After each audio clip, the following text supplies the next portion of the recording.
Antes de começar o painel, eu gostaria de lembrá-los que agora a BAT apoia também, chama Projeto Dona Odete. Quem quiser conhecer, quem tiver interesse de conhecer, nós temos uns folders ali, é uma ONG que auxilia crianças e idosos. Obrigada. Eu vou chamar, então, para compor a mesa. Chamando para compor a mesa, doutora Graziele Ribeiro Deon, presidente da mesa.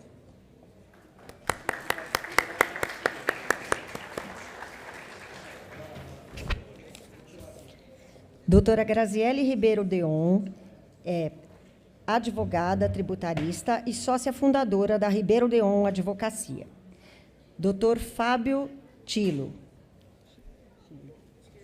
Chegou, tá aí. Doutor Fábio Tilo é mestre doutorando, diretor jurídico tributário da JBS.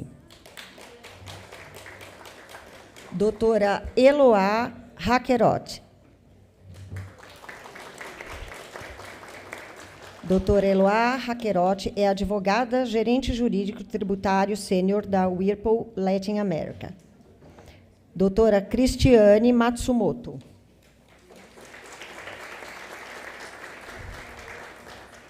Doutora Cristiane Matsumoto é mestre e sócia na área previdenciária do escritório Pinheiro Neto Advogados.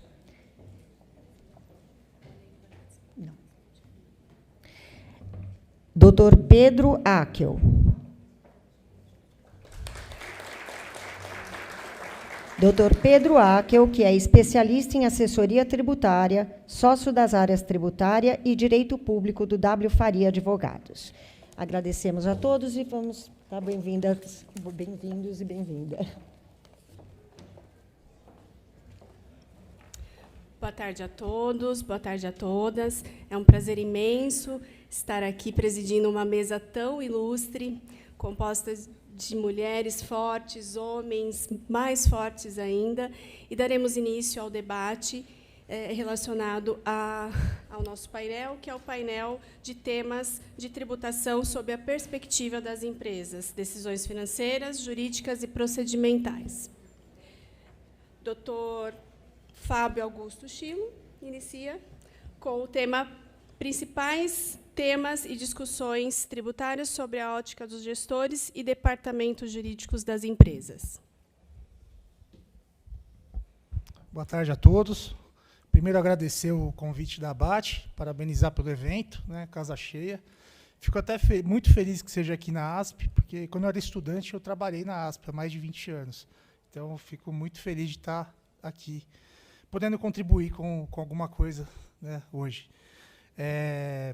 E falar que eu tive uma grata surpresa. Quando eu fui convidado para falar sobre reforma tributária. E ontem, é um tema tão efervescente, né, que ontem teve 2 relatórios do relator no Senado. Então, eu teria que, como mudou o tema, eu fui privilegiado, senão eu teria que passar a noite estudando essas alterações, né? Então, pois bem. Bom, vou ser breve. Primeiro, como o tema é sobre gestão jurídica, né, focado em departamento tributário, eu vou falar um pouquinho como que funciona o departamento jurídico lá na JBS, até para ter uma ideia da complexidade e da insegurança que nós temos hoje, né, no país nessa matéria tributária. Só no jurídico, lá da companhia, tem mais de 200 pessoas. Né? Então, é um escritório de médio para grande porte. Né? Tem segregação de contencioso trabalhista, cível, tem área de contratos, tem contencioso ambiental, várias áreas, e a que eu estou à frente hoje, que é o tributário. No tributário, tem aproximadamente 25 pessoas. Como é uma empresa multinacional, nos Estados Unidos, por exemplo, que tem quase a mesma grandeza que no Brasil, em termos de tamanho, de faturamento, de funcionários, lá tem 5 advogados. Então, você vê que o custo do Brasil é complicado, né? Essa complexidade que nós temos hoje no sistema tributário, ela traz muito custo, né, para as empresas. E isso se replica em outras áreas, né? Na área fiscal, na área tributária também. No corporativo tem mais de 100 pessoas. Lá nos Estados Unidos são 3. Então, é uma discrepância gigantesca. Né? E na questão de gestão, né, de departamento jurídico, qual que é a função do gestor no departamento jurídico hoje? É atuar tanto nas demandas repressivas, né, autos de infração do dia a dia, né, regulares da empresa, atuar também em ver oportunidades, né, acho que é um tema muito relevante. Tem empresas que têm seus resultados são pautados muitas vezes em créditos fiscais. Acho que a doutora Eloá, né, vai falar um pouquinho disso. E também a difícil tarefa de proteger a empresa, né, porque muitas vezes a gente tem a difícil tarefa de levar para o acionista, levar para o administrador,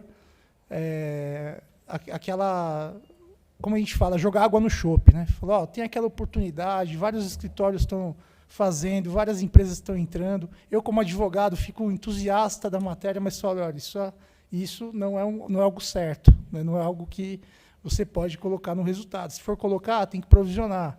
Então, não vai alterar seu resultado. Então, a gente tem esses desafios, né, que são complexos. E aí, eu vou entrar em alguns temas, né, que, se o tempo permitir aqui, pretendo falar de 2 temas que estão em evidência, que eu acho que são temas que preocupam aí as empresas. E o primeiro que eu vou falar, ele está muito relacionado ao painel anterior, que é a transação tributária, que é confiança entre fisco e contribuinte, né? E eu vou citar uma situação. Em 2017, foi instituído o PERT. O PERT é uma espécie de refis, né, onde o contribuinte tinha algumas modalidades de pagamento incentivado. Então, imagina você, empresário, tinha um débito no âmbito da Receita Federal, discutindo, né, um débito que valia 100. Né? Tinha uma modalidade de pagamento que permitia que o contribuinte pagasse 20% e o restante em créditos fiscais, né? Notadamente prejuízo fiscal. Nessa hora você tem uma razoável dúvida, né? Você fala, olha, eu estou discutindo um auto de infração, eu posso ganhar, eu posso perder. Se perder, eu provavelmente vou para o judiciário, e essa discussão vai perdurar por muitos anos. Né? Eu vou ter custo de advogado, eu posso ter custo de garantia, eu posso ter, né, muita dor de cabeça com certidão, né? Para a empresa é um negócio, a empresa não funciona, né, sem certidão. E você opta, né, muitas vezes por uma decisão econômica, de incluir o débito num parcelamento especial. Então, você faz o pagamento de 20% e paga o restante com créditos fiscais. Isso foi em 2017. Em 2018, a Receita Federal demora para pedir a indicação de quais os débitos, quais os créditos que você vai utilizar. Você bem indica. Pois bem, mês passado, 2023, você é surpreendido com uma notificação da Receita Federal dizendo, olha, aquele crédito que você indicou, eu vi no meu sistema aqui, não achei ele, então pague essa diferença. Sem nenhum... Veja, 2017 foi a adesão, são mais de 6 anos, né? Isso sem nenhum contraditório, sem nenhuma ampla defesa, sem nenhuma chance de questionamento. Então, como é que eu vou explicar isso para o acionista, né? Sabe aquele débito que você liquidou lá em 2017, que a gente abriu mão daquela discussão que poderia ser uma discussão acirrada, cheia de prós e contras? Então, agora a Receita não está admitindo aquele crédito. E o pior, né, sem contraditório, né? Esse que é o principal ponto. E o que acontece se você não fizer o pagamento desse DARF, sem nenhuma possibilidade de defesa? Você é excluído do regime. Né? E essa exclusão, pasmem, ela é integral. Ela não considera nem o que foi pago do que foi pago anteriormente, lá em 2017. Então, é uma situação que assim, deixa os contribuintes assustados. Né? Se vai explicar isso para algum gestor, é quase inexplicável. Né? Porque o único contraditório que você tem é após a exclusão. Então, após a exclusão, você vai ter um contraditório sem efeito suspensivo, você vai ter um débito paralelamente exigível no seu conta corrente, e você vai ter que garantir, discutir nas vias judiciais. Né? Então, é algo que assim, chamou bastante atenção, aconteceu recentemente, eu tenho conhecimento que aconteceram com várias empresas. no grupo mesmo, já aconteceu com várias empresas. Isso reforça a necessidade de uma aproximação, né, de fato, um estreitamento de relação entre União e contribuinte, né? Isso foi muito falado no painel anterior, né? Então, seria importante também ouvir a visão, né, dos procuradores e representantes da Receita Federal por esse ponto, né? Na minha concepção, primeiro, essas obrigações, né, acessórias da empresa, elas são entregues ano a ano para a Receita Federal. A Receita Federal tem conhecimento dos créditos fiscais, poderia ter questionado na largada, já em 2018, né, ou não precisava esperar 5 anos para fazer qualquer questionamento. E mais, o sistema que a Receita ela verifica nesse caso é um sistema chamado ESAPLI. Não sei se vocês têm familiaridade, mas é um sistema que o contribuinte não tem acesso. Então, ao passo que o contribuinte entrega suas obrigações acessórias, né, confia nelas, né, verifica, audita, né, as empresas são auditadas, o contribuinte, por sua vez, não tem acesso a esse sistema da Receita Federal que chama ESAPLI. E por que isso é importante, ainda mais nesse momento de transações, né? Hoje as transações possibilitam, né, não é o PERT, mas as transações possibilitam o pagamento com créditos fiscais. Então, muitas empresas que hoje, né, estão entrando nas transações, amanhã podem ter esse mesmo problema, né? Imagina que daqui 5 anos a empresa, agora resolvi minha vida, né? Coloquei os débitos no parcelamento, quitei, paguei de forma facilitada, depois de 5 anos, os débitos tornam-se exigíveis novamente, né? Então, esse é um primeiro assunto que eu gostaria de trazer, né? Um assunto recente. Acredito que terão muitas ações questionando isso, né? Principalmente a ausência de contraditório, ampla defesa, né? Isso tem que ser oportunizado, né? E um segundo assunto também, que no mundo corporativo, principalmente para as indústrias, né, é um assunto que causa espécie, é o tema 555 do STF, né, que trata, apelidado aí como ruído, né? O que aconteceu nesse caso? Em 2014, o STF se debruçou sobre um tema, uma ação de benefício, que tratava exclusivamente de benefício previdenciário, né? Na ação, ficou decidido, né, pelo STF que, para a aposentadoria especial, que era o que o beneficiário, né, solicitava na época, seria necessário haver perícia, né? Não pode ter uma presunção de dano, né, exceto para ruído, né? Ele colocou esse exceto para ruído na decisão. Ou seja, criou-se uma presunção transversa, né, que o ruído causa malefícios para a saúde.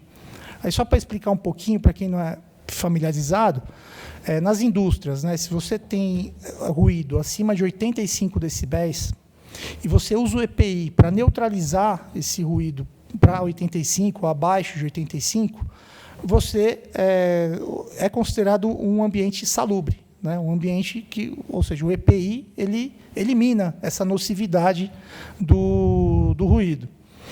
E o STF, curiosamente, analisou essa prova e criou essa presunção, né, de dano, digamos assim, que o ruído, no julgamento, né, ficou consignado que embora o EPI ele neutralize os danos auriculares, ele não neutraliza outros danos, como ósseos e talvez neurológicos. Mas também ficou consignado, nesse julgado, que as pessoas evoluem, que os equipamentos de proteção individual evoluem, né? Então, você imagina que a ação, esse processo foi julgado em 2014, se reportando a fatos de mais de 20 anos, mais de 15 anos. Então, ficou consignado que isso poderia sofrer alterações, né? E mais, né, esse julgamento se deu sob uma ótica de benefício previdenciário, né, não se deu sob a ótica tributária. Então, o que a Receita fez? Em 2019, ela soltou um ato declaratório interpretativo, ou seja, a legislação não mudou, dizendo que, em razão do julgamento do STF, que tratou do benefício, ela passaria a cobrar a contribuição previdenciária especial ou / adicional das empresas, né, para fazer a fonte de custeio para esse benefício. Então, assim, também é uma questão absurda, né? Como é que você explica de novo, né, para o acionista? Fala, mas espera aí, eu forneço EPI, a legislação não mudou, eu vou ter que pagar 6% a mais de contribuição previdenciária, né? É uma surpresa, né? Uma surpresa em tanto. Primeiro, esse tema não foi analisado sob a ótica tributária, né? A legislação não alterou, a legislação até os dias de hoje, ela diz que o EPI eficaz, né, o certificado, obviamente, pelo governo, ele neutraliza, sim, né, a nocividade do ruído. Então, vendo a companhia como uma das maiores empregadoras, né, a maior empregadora do país privada hoje, isso é perigosíssimo, né, e afeta muitas empresas.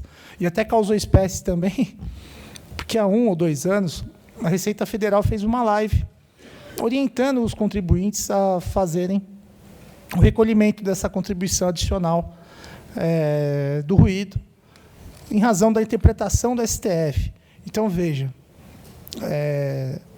para exigência de tributos não precisa mais ter lei. O princípio da legalidade foi extirpado. Você lança um auto de infração com base na decisão do STF. Então, é um tema que está em evidência, um tema relativamente novo. O que nós fazemos internamente e orientamos é que produzam laudos, né, laudos para testar a eficácia mesmo desse EPI. Mas nós, de novo, entramos na relação de confiança, né, entre fisco e União.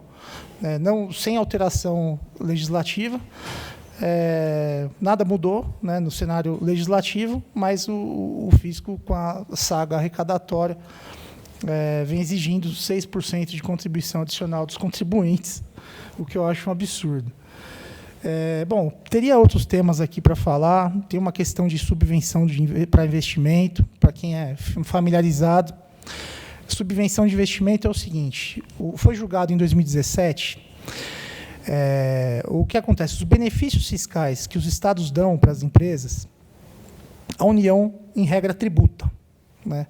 Então, em 2017, houve um julgamento que disse, olha, o que o Estado dá com uma mão, a União não pode tributar com a outra, tirar com a outra, né? Questão de pacto federativo, simplesmente. Esse tema está muito ainda também em evidência. Aí, esse ano, a STJ veio a julgar a questão e falou, olha, aquele entendimento do STJ só vale para crédito presumido e não para outros benefícios fiscais. Ora, qual é a diferença?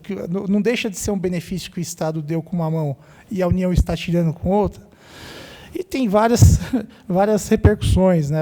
Esse é um tema que, de fato, o governo não aceita perder. Porque, nesse mesmo julgamento, embora o STJ tenha sido contrário, né, na tese do Pacto Federativo, ele disse que, ainda assim, se cumpridas certas condições, o contribuinte pode deixar de tributar. Quais sejam? Não distribuir esse benefício para os acionistas, né, ele tem que investir na própria empresa. Ou seja, o contribuinte ganhou, ainda que parcialmente, essa discussão. Não contente, o governo fez uma medida provisória esse ano para, de fato, excluir qualquer possibilidade do contribuinte não tributar esses benefícios fiscais. Essa medida provisória está caducando agora, né, não será aprovada, mas tem um projeto de lei no mesmo sentido. Bom, eu gostaria de entrar também no assunto dos 15 primeiros dias de afastamento, né, que também é uma aberração, né? O STJ tinha sumulado que não incide contribuição previdenciária nos 15 primeiros dias de afastamento do empregado. Súmula. O STF reverteu esse entendimento e disse que é constitucional. Então, as empresas... É difícil, ser gestor é difícil.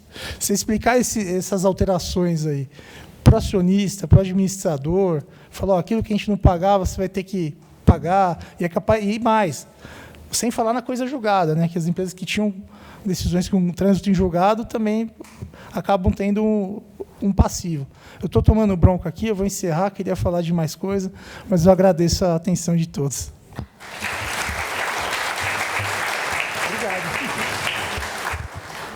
Obrigada, Fábio.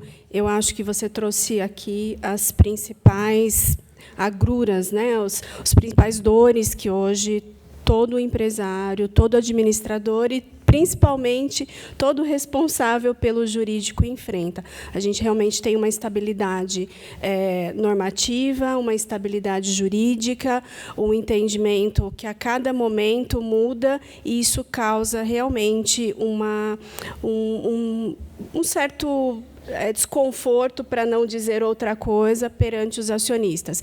E, como você bem colocou, essa mudança de entendimento ela acaba acontecendo muito tardia. E, quando acontece, ela vem acompanhada do quê? De multa de ofício, às vezes qualificada, e juros. Mas vou passar a palavra agora para a Eloá. Ela vai falar sobre processos como fonte de recursos para empresas, monetização de ações. Bom, boa tarde a todos, é um enorme prazer estar aqui com vocês, poder dividir um pouquinho da experiência como advogada corporativa. O Fábio estava falando um pouquinho, né, dos desafios, e realmente explicar para o estrangeiro tudo isso que acontece aqui é loucura, acham que a gente é louco, mas enfim, a gente ainda gosta disso, né, desses desafios. Melhor o som? Isso. Tá. Enfim, e eu vou falar menos com juridiquês e advogado e mais como executiva mesmo, para mostrar para vocês, a gente vai entrar um pouquinho na gestão de oportunidades, que hoje é uma realidade nas empresas, até uma questão de competitividade, tá? Mas vamos percorrer um pouquinho qual o olhar e a minha experiência dentro da gestão do contencioso tributário dentro das empresas, tá? Deixa eu ver se vai passar aqui.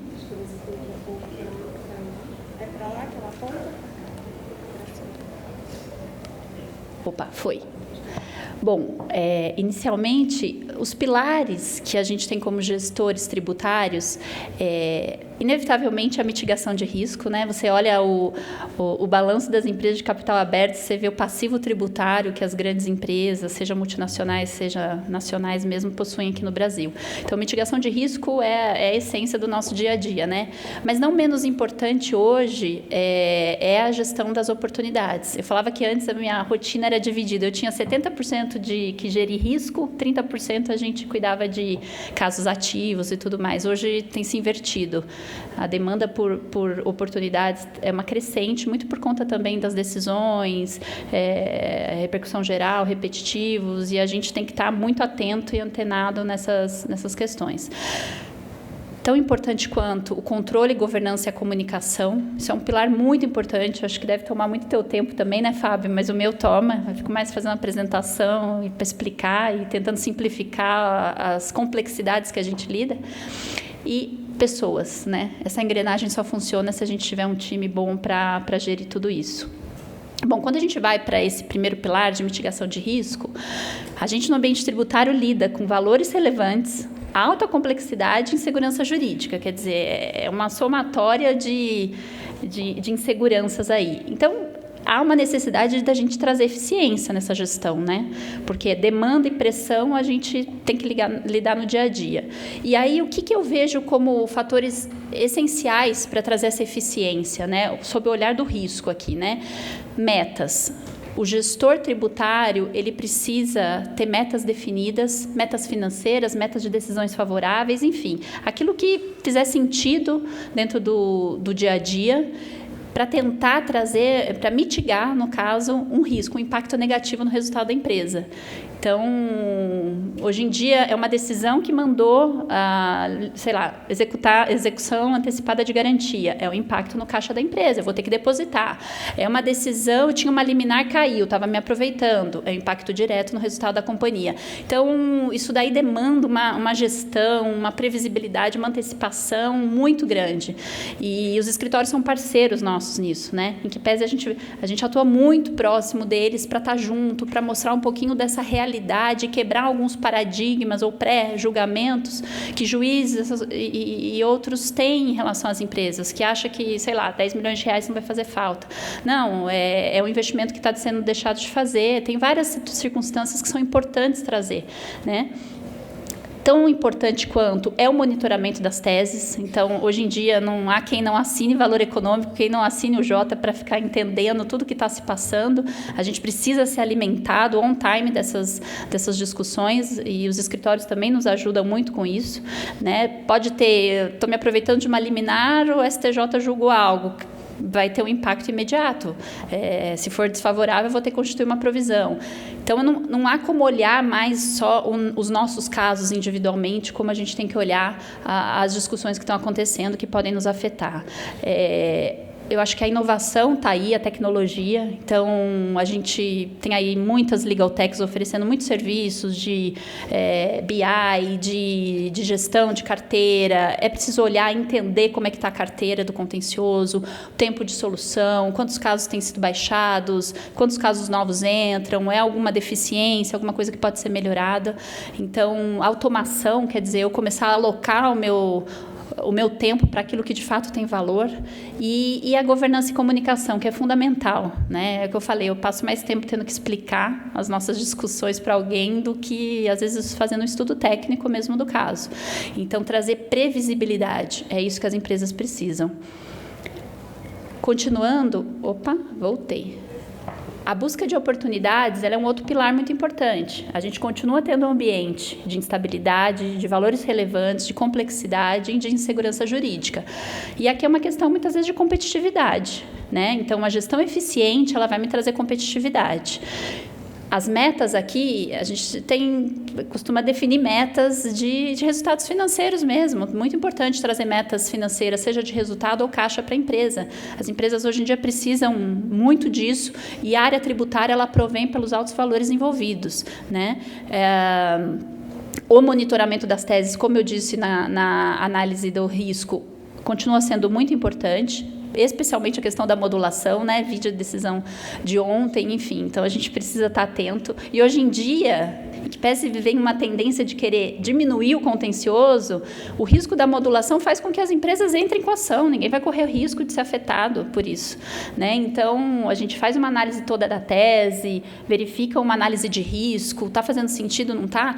Mas, no final, se a gente falar, puxa, e se modula e a gente não entrou com ação? Todo mundo ganha, a gente não leva, né? Esse é o pior cenário que pode existir. Quer dizer, o gestor, o administrador da empresa vai falar, mas por que você não entrou? Primeira pergunta que vai fazer, mas sabe o que é a tese? Eu não achei que isso daí ia colar. A gente não tem tempo para isso, né? Então, a competitividade está aí, a gente precisa estar sempre atento e se antecipar a esses riscos. Aqui também é muito utilizado a tecnologia, as legal techs. Dividir aqui com vocês, a gente fez um piloto com uma legal tech para trazer uma ferramenta de monitoramento de todas as repercussões gerais do STF. E agora a gente vai... Isso é inovador no mercado, a gente não achou nada que pudesse trazer com eficiência, e a gente conseguiu desenvolver com uma legal tech. Foi muito interessante, foi feito in-house com essa legal tech e com uma outra empresa, grande empresa também. Análise da concorrência, a gente precisa saber o que o concorrente também está fazendo, né? O que de repente ele está sendo mais eficiente, trazendo maior eficiência tributária, e a gente não. Então, isso é um olhar importante. E a governança e comunicação aqui também, tá? Vou percorrer um pouquinho mais das oportunidades.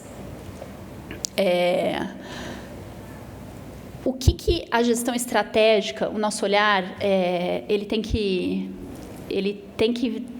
trazer um olhar mais amplo do que a nossa carteira, como eu disse. Então, o monitoramento das repercussões gerais ou repetitivos é fundamental para isso, né? Então, assim, eu tenho esses casos mapeados, quer dizer, eu tenho um olhar na minha carteira, eu sei aquilo que vai ser julgado, que pode trazer impacto para a empresa, ou aquilo que eu não entrei, de repente, é algo que é relevante do ponto de vista financeiro. Quem que é o escritório que está cuidando disso, né? Muitas vezes, casos que sobem para o Supremo ou para o STJ são escritórios pequenos, que às vezes para eles mesmos, já peguei casos que para eles não interessava. Então, a gente começa a ter um olhar muito mais estratégico sobre isso. Porque se é um caso, não é meu, mas vai me afetar, eu preciso estar atento a isso. E, de repente, preciso também atuar em conjunto. E qual o risco da modulação aí? Né? Então, a gente não pode, de fato, assumir qualquer risco de ser afetado pela modulação diante disso. Então, isso faz com que a gente tenha um monitoramento muito constante dos tribunais superiores. Hoje faz parte da gestão. Quando o Fábio estava falando que quantas pessoas atuam no tributário, no jurídico, e de fato é isso. Tem que ter uma pessoa que cuida de coisas que a gente não cuidava antes. Eu tenho que ter um que fica analisando as notícias do jornal, olha as teses, alinha com os escritórios, fazem tudo isso. Aquilo que a gente achava que estava tranquilo, de repente muda o entendimento. Então, demanda uma estrutura muito grande mesmo para ter essa gestão eficaz, né?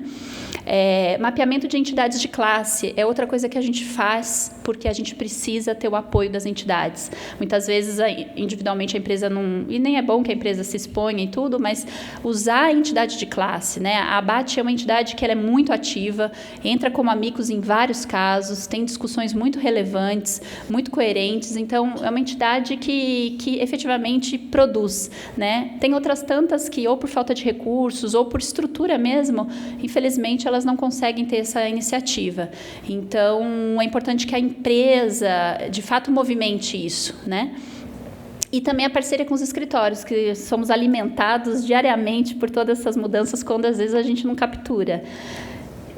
Aqui eu trouxe dados estatísticos do site do Supremo, né? Corte Aberta, um link que fala um pouquinho, olha, para vocês terem ideia, a admissibilidade, né? Isso aqui é consolidado, tá? A admissibilidade e repercussão geral está em torno de 65% dos casos que sobem são admitidos como repercussão e tem seu mérito julgado aqui em torno de também 64%. Você vê os temas por julgamento por ano, teve um boom em 2020, especialmente por conta da pandemia, julgamentos virtuais e tudo mais. A gente vem sentindo isso ainda, e a gente acaba tendo que se estruturar para estar monitorando, para estar acompanhando muito de perto todos esses julgamentos que podem afetar a empresa. Aí o que eu estava dizendo um pouquinho da nossa estrutura, né? Nós temos que assinar folha, assinar valor, assinar Jota, olhar na fonte do STF, do STJ e os próprios escritórios. É a fonte primária que a gente vai buscar essa informação, né? A gente faz a captura, faz a análise da tese, análise de risco. Qual é o risco? O risco é bom, não é? O que a gente faz? Vamos aproveitar judicial administrativamente? Vamos no administrativo, porque tem a discussão judicial que eu ainda não abro mão? Não, vamos para o judicial, abro mão da discussão administrativa. Tudo isso entra numa tomada de decisão da empresa, né? Junto com o escritório, pautado, muitas vezes tem que ter um legal opinion, tal, dividindo com o corporativo, muitas vezes, ou o comitê local aqui, para tomar essas decisões. E não bastasse tudo isso, depois a gente tem que monitorar, né? Porque às vezes algum caso que sobe, que não é nem o nosso, e pode nos afetar nessa decisão que foi tomada, às vezes, anos e anos lá atrás. Então, faz parte dessa gestão o monitoramento e um acompanhamento muito de perto, porque qualquer movimento, qualquer alteração na situação atual faz com que a gente tenha que alinhar, cascatear, muitas vezes até com a auditoria, eles estão sempre atentos e perguntam sobre isso. Eu lembro bem da decisão da coisa julgada, a primeira pergunta que eu recebi, assim que foi concluído o julgamento, é um e-mail da auditoria perguntando se a gente tinha desses casos para avaliar se ia ter reanálise de risco e tudo mais.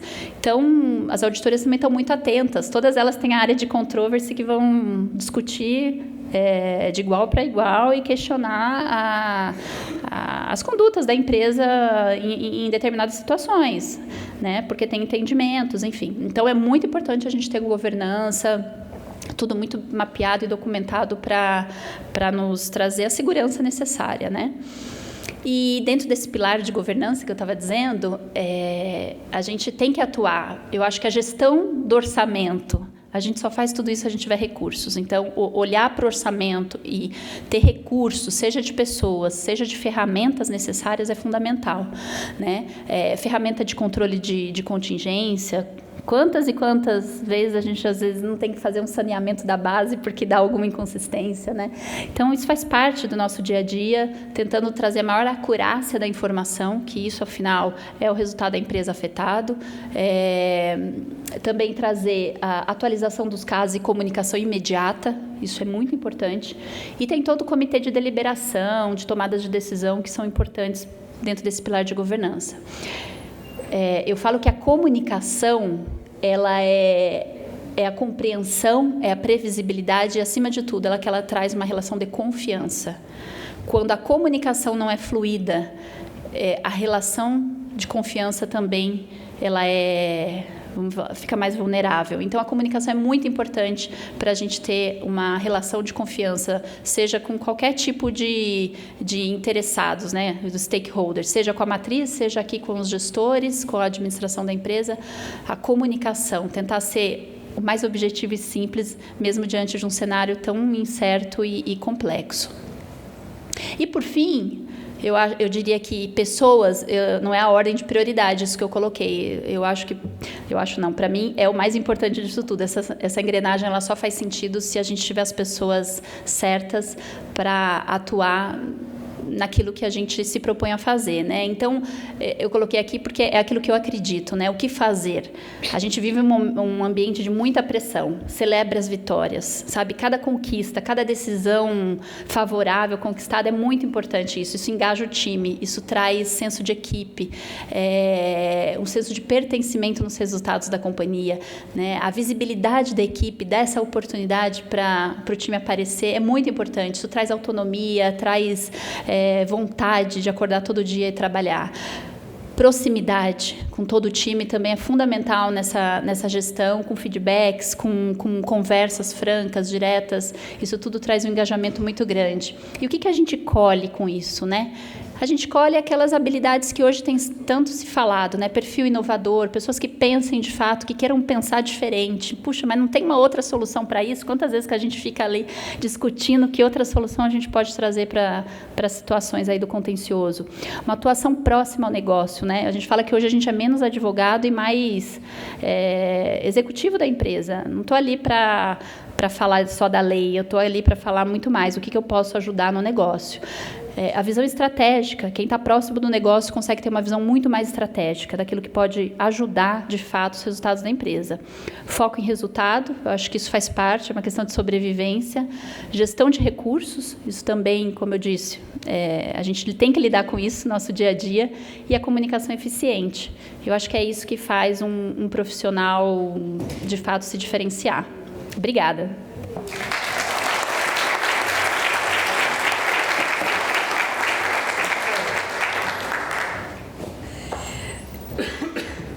Obrigada, Eloá.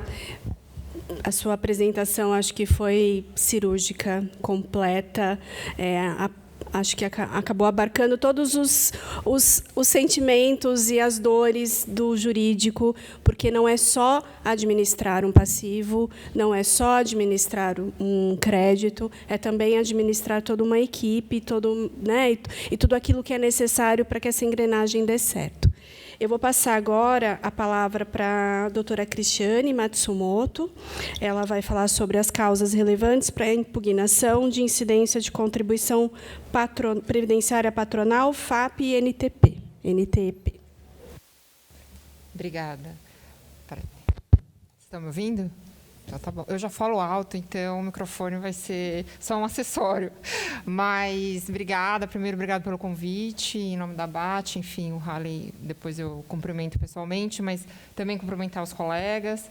Enfim, acho que esse tema, poder judiciário, é bem complexo. Entendo a aflição, embora seja advogada de escritório, enfim, eu entendo a aflição de vocês. Realmente, tudo tem que ser muito mapeado.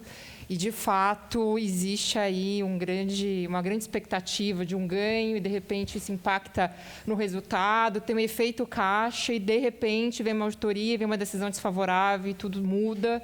Isso a gente tem enfrentado, enfrentou ontem, né, com 20 salários, ao começo dessa discussão, em temas previdenciários. E a gente está também, enfim, também abate, né, Pedro, a questão de 1/3 de férias gozadas, né, que, de fato, as parcelas vincendas a gente realmente já não tem muita perspectiva boa em termos de avaliação e não tributação da contribuição previdenciária sobre o terço constitucional de férias gozadas, mas o passado a gente tem a questão da modulação. Então, vamos ver como se comporta também o Supremo Tribunal Federal no tema 985. Tá? Bom, mas, independentemente disso, o meu tema é bem diferente, é algo que também gera algumas discussões, em termos de metodologia de cálculo de um tributo também, que é o fator acidentário de prevenção. E esse tributo, esse índice, não está desatrelado de uma outra contribuição, que é a contribuição ao seguro acidente do trabalho. Então, no contexto, contribuição previdenciária sobre folha de salários, a gente tem o tributo, que é a contribuição ao SAT, seguro acidente do trabalho, que hoje é uma contribuição ajustada com o multiplicador, que é o índice fator acidentário de prevenção. Todas as empresas, inclusive as empresas que estão sob o regime da desoneração da folha, que também, mais uma questão nova, enfim, acho que vocês também acompanharam aqui a questão do Congresso, a desoneração da folha foi prorrogada, provavelmente aguarda, óbvio, a sanção do presidente Lula, mas, a princípio, a desoneração foi prorrogada para dezembro de 2027, mas, inclusive, as empresas que aderiram ao regime da desoneração da folha de salários, tá, elas também recolhem a contribuição ao SAT ajustada pelo índice multiplicador fator acidentário de prevenção. Tá? Então, de fato, não tem como a gente falar do índice FAP sem falar um pouco para vocês, de forma bem introdutória e sem muitos detalhes, e fico à disposição aqui para a gente discutir, mas falar um pouco do tributo seguro acidente de trabalho. Basicamente, existe lá um dispositivo da Constituição Federal, que é o artigo 7º, dizendo o seguinte, olha, o seguro, o SAT, o artigo 7º da Constituição Federal. O seguro, o SAT, seguro acidente de trabalho, ele veio como um próprio seguro contra acidente de trabalho. Isso está previsto na Constituição Federal.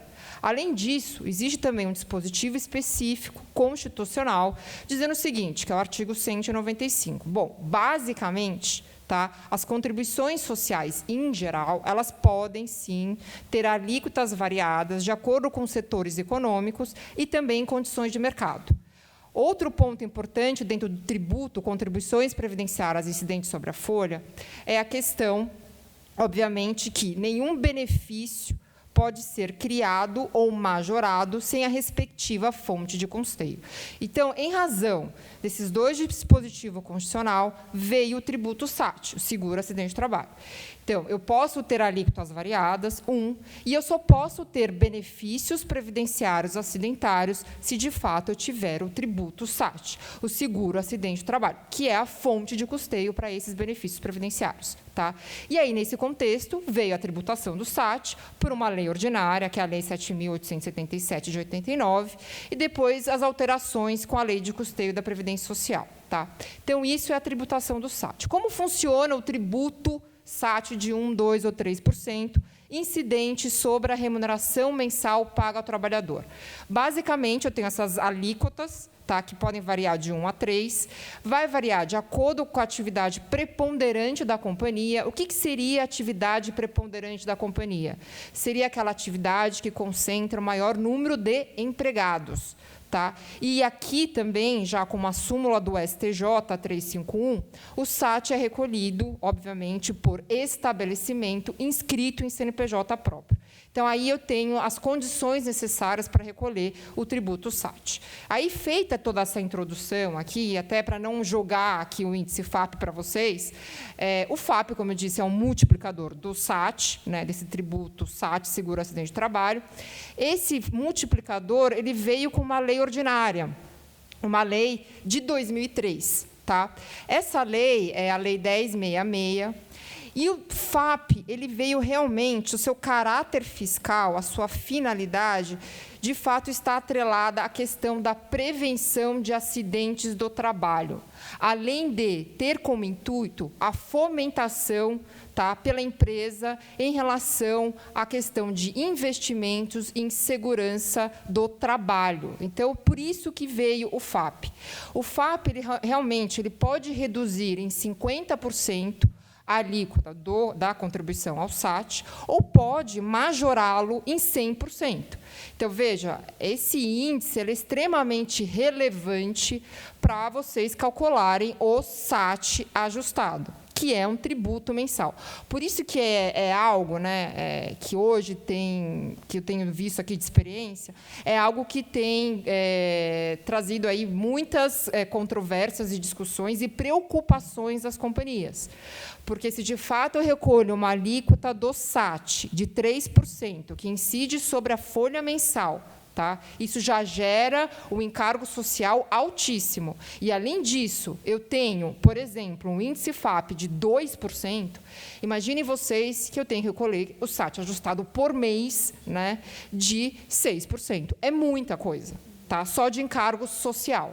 Então, o investimento em saúde e segurança ocupacional e a prevenção de acidentes do trabalho passa a ser relevante para as companhias. Tá?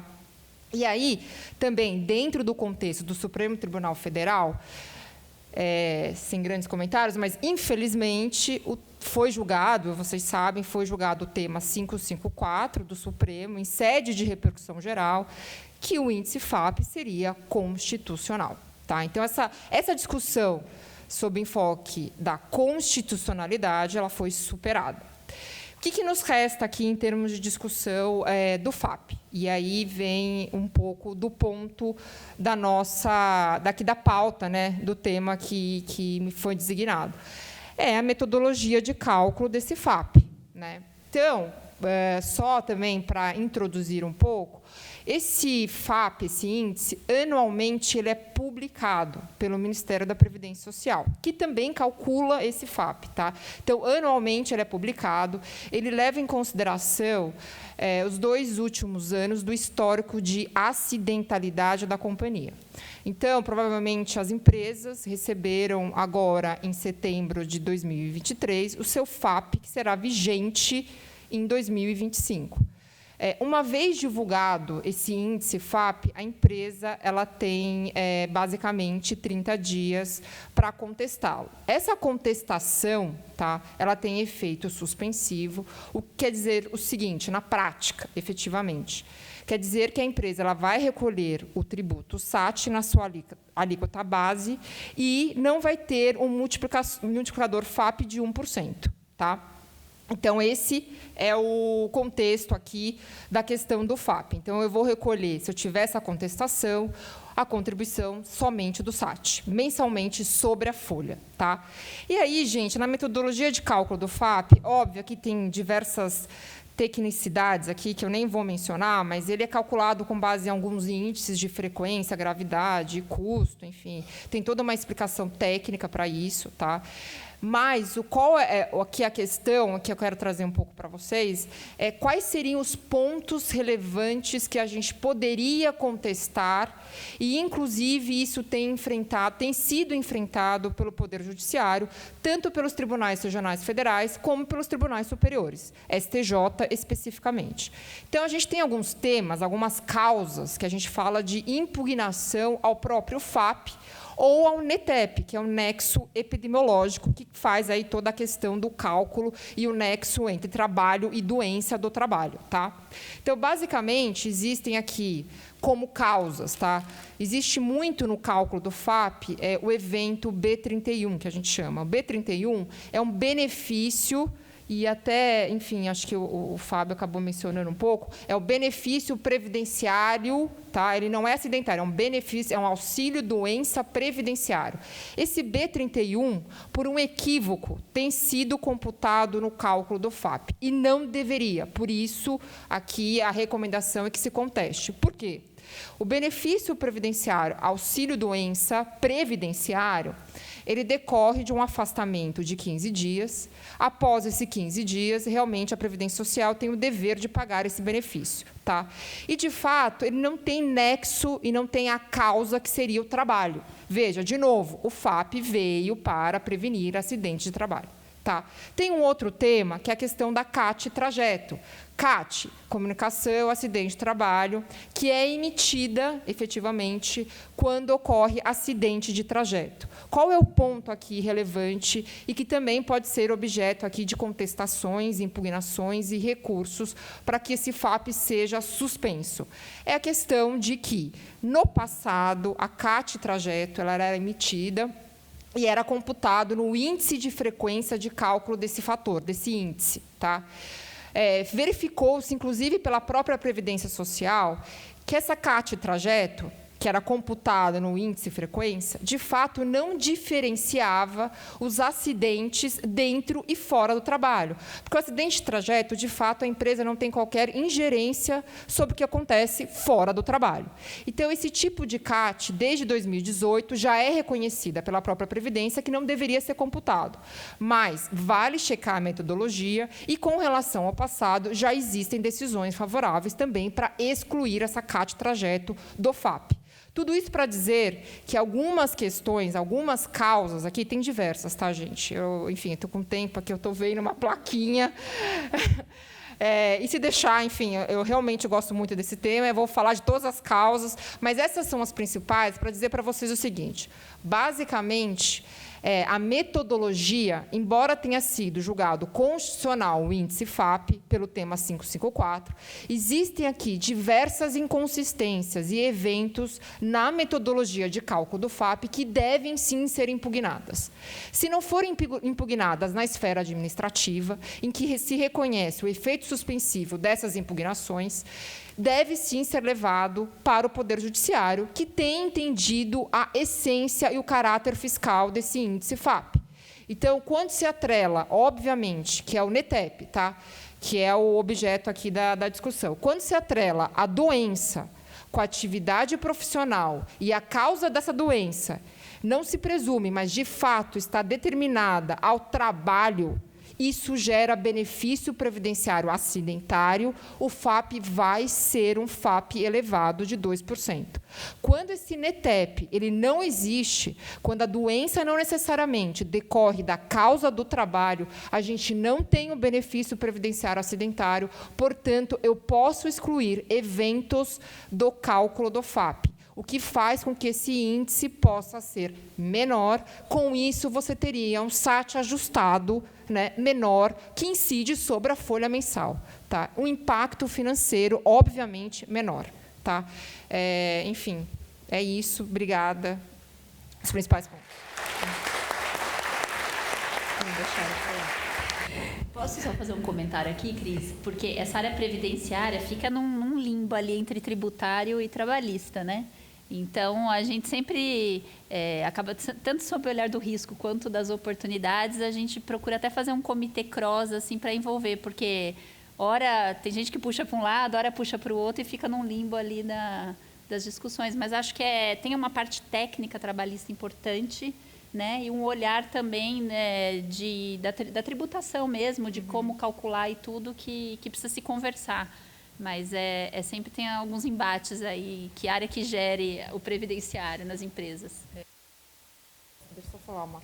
Agora, assim, só também porque eu sou uma apaixonada pelo direito previdenciário, eu tenho que falar, Eloá, mas eu acho que exatamente pelo fato de existir legislações específicas no direito previdenciário e exatamente pelo fato da gente levar argumentos decorrentes dessa legislação, seja ela sob o enfoque constitucional ou mesmo infraconstitucional, é que a gente consegue, aí, os estudiosos, que eu reconheço vários aqui, o Caio está ali também, é que a gente acaba levando argumentos diferenciados que não acabam caindo na vala comum do tributário ou mesmo trabalhista, embora exista uma sinergia. Mas é isso, é porque eu sou apaixonada mesmo pelo direito previdenciário e faço propaganda. Obrigada. Obrigada, Cristiane, pela explanação. Vamos abrir aos debates. Doutor Pedro, com a palavra. Muito obrigado, Graziele. Fico muito honrado de estar nessa mesa. Fiz várias anotações, tenho 5 páginas anotadas, mas eu vou tentar ser breve. Começar endereçando do assunto do professor Fábio aqui. Tema muito relevante, vou pensar o ponto do ruído, que não se limita só ao ruído. A gente tem visto com frequência mais recentemente a Receita Federal enviando avisos de regularização para diversos contribuintes do período de 2020 a 2022, solicitando que esses contribuintes enviem o PPRA e o LTCAT, e depois de uma breve conferência, a Receita Federal dá uma devolutiva dizendo: verifiquei que o seu ambiente de trabalho existe alguma inconsistência tributária. Você afirma em algum momento que existe uma exposição ao ruído ou a um agente físico-químico-biológico, por exemplo, o caso do benzeno, e não tem o recolhimento. Então, você regularize no prazo de 30 dias, do contrário, vou lavrar um auto de infração.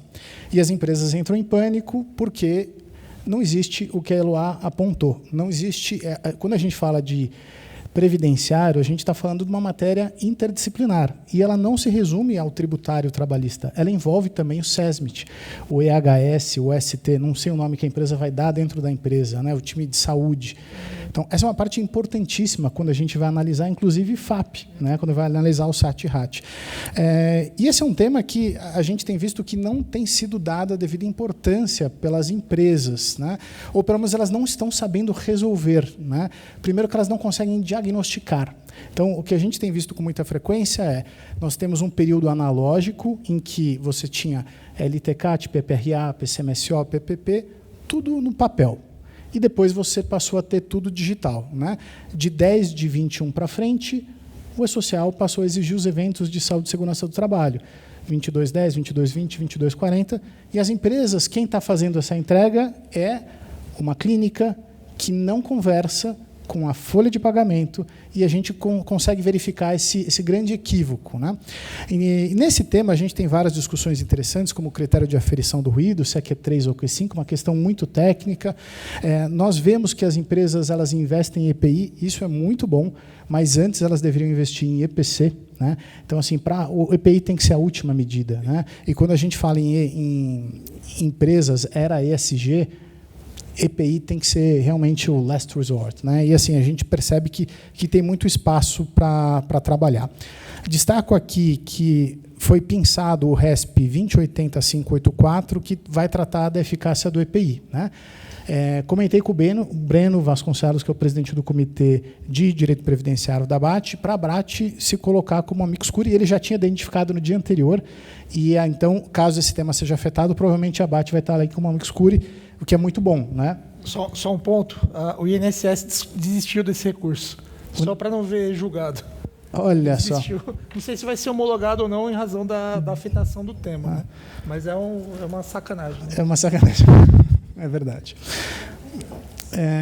Um tema relacionado e que as empresas não percebem, mas quem trabalha muito com EHS, com a turma de saúde e segurança do trabalho, tem visto, é que existe um impacto trabalhista muito relevante.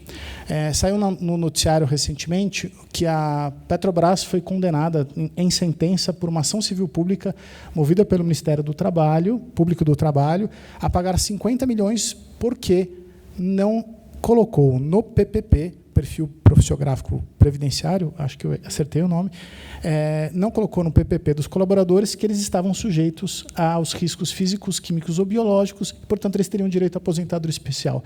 Então, isso dificultou a esses trabalhadores o acesso à aposentadoria especial, e, por isso, ela sofreu uma condenação por dano moral na justiça numa ação civil pública. Então, esse é um tema que também não é, às vezes, mapeado no risco, né? Só pelo fato dela não ter colocado no PPP, né? O que a Petrobras, historicamente, ela tem sido o bode expiatório, se eu puder colocar dessa forma, da Receita Federal em matéria de adicional do SAT-RAT, ou que a gente chama de contribuição para o custeio do financiamento da aposentadoria especial, o FAI, né? E a Petrobras, salvo engano, já tem 2 ou 3 acordos no CARF, não só a Petrobras, mas todas as empresas cuja autuação chegou no CARF, acho que 95% delas perderam, porque elas não têm evidências, elas não têm prova, né? Eu tenho a impressão, e aqui o meu colega Caio pode também me ajudar nesse ponto, que daqui para frente vai ser diferente, porque nós temos mais tecnologia, tem advogados mais preparados, a gente tem essa interdisciplinaridade já sendo trabalhada desde o início, né? Bom, fiquei muito curioso, Eloá, com essa Legaltech, depois eu queria que você me passasse o nome. para monitoramento das repercussões gerais. E um tema que você tratou, que é um tema, acho que é o calcanhar de Aquiles de todo advogado tributário que fala de recuperação de crédito, que é a tal da governança tributária, né? Então, a gente estava comentando aqui do tema dos 20 salários mínimos, muitas empresas tomaram esse crédito administrativamente, né? Óbvio, você tinha talvez a primeira turma se manifestando, mas não de forma aprofundada, né? Você tinha um sinal de que isso teria alguma coisa positiva no STJ, mas muita gente já tomando crédito e assumindo um risco deveras muito grande, né? E a gente tem visto com uma certa preocupação também os escritórios de advocacia e consultorias têm sido levados nos autos de infração como devedores solidários, né? Então, esse é um ponto muito relevante que acho que não tem sido bem tratado ou bem visto. E o que a gente percebe é que, às vezes, a empresa que quer tomar o crédito, né, e o escritório, a consultoria que quer vender o crédito, ele vai trazer a tese dele. E assim, você vai buscar ouvir quem você sabe que vai falar em seu favor. Mas, buscando inspiração aí na corrente alemã, que trabalha alguma coisa em termos também de governança, eles escutam sempre duas empresas, 2 escritórios, 2 consultorias, para, de fato, saber se aquele crédito é um crédito rígido de verdade, né? Então, um ponto só para trazer à mesa. E, Cris, adoro o tema FAP também, então vou tentar te ajudar aqui no que acho que para te cortar uma sacanagem. Enfim. Só algum complemento bem relevante.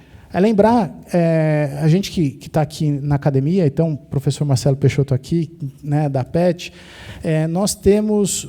É importante saber que a gente saiba que o FAP e o Unitep nasceram de uma dissertação de doutorado de um auditor da Receita Federal, o professor Paulo Rogério, que hoje trabalha como julgador do Conselho de Recursos da Previdência Social, julgando benefícios e também julgando o FAP, né?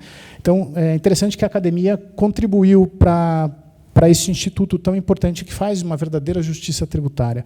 Quando a gente fala de FAP, alguns pontos interessantes aqui em complemento à Cris.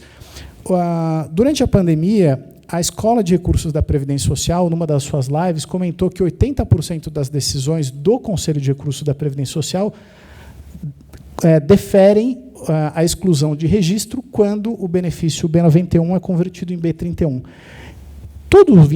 Os outros 20% são casos muito irrisórios. Você vai ter, de fato, um empregado que não estava na base daquele empregador, você vai ter um empregado que já não estava no período de graça, vai ter algumas outras discussões, mas muito pequenas. Então, a defesa do FAP, sim, ela é relevante e ela pode trazer um benefício econômico muito expressivo, mas o que a gente tem visto com bastante frequência é que, e muitas vezes essas decisões têm sido contrárias, né? E aí a empresa talvez ela fique esperando, não foi uma boa defesa do FAP. Mas, pessoal, o Conselho de Recursos da Previdência Social tem uma hipótese de julgamento bem restritiva, ele está adstrito à legalidade. Então, a melhor defesa que você pode fazer junto da defesa do FAP é a defesa do benefício. É a defesa do benefício previdenciário, né? E a gente tem visto também empresas que, quando falam de FAP, eventualmente deixaram de fazer, ou, por exemplo, vou dar um outro exemplo.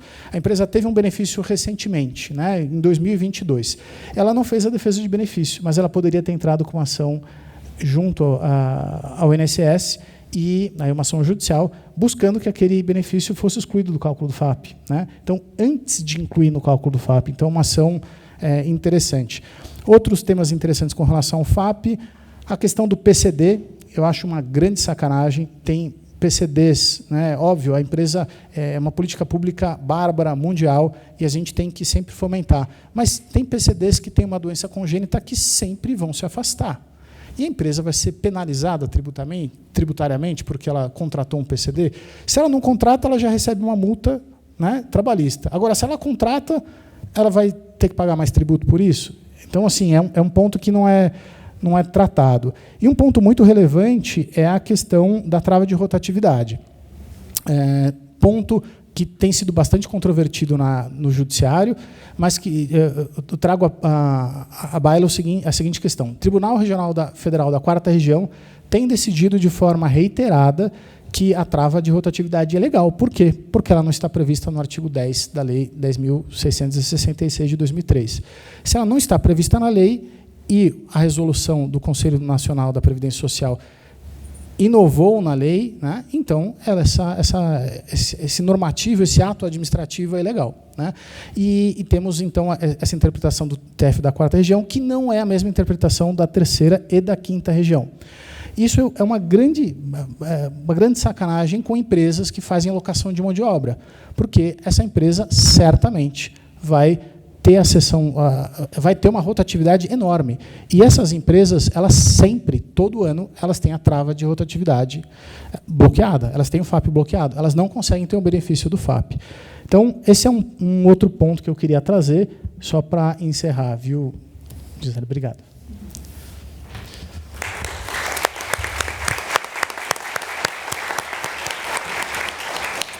Obrigada, Pedro. Só para avisar, o ministro Gurgel de Faria já está presente. Logo em seguida, estará aqui conosco para fazer a sua exposição, a sua palestra. Passo a palavra para a Eloá, Cristiane ou o doutor Flávio, se quiser fazer alguma outra provocação, algum outro debate.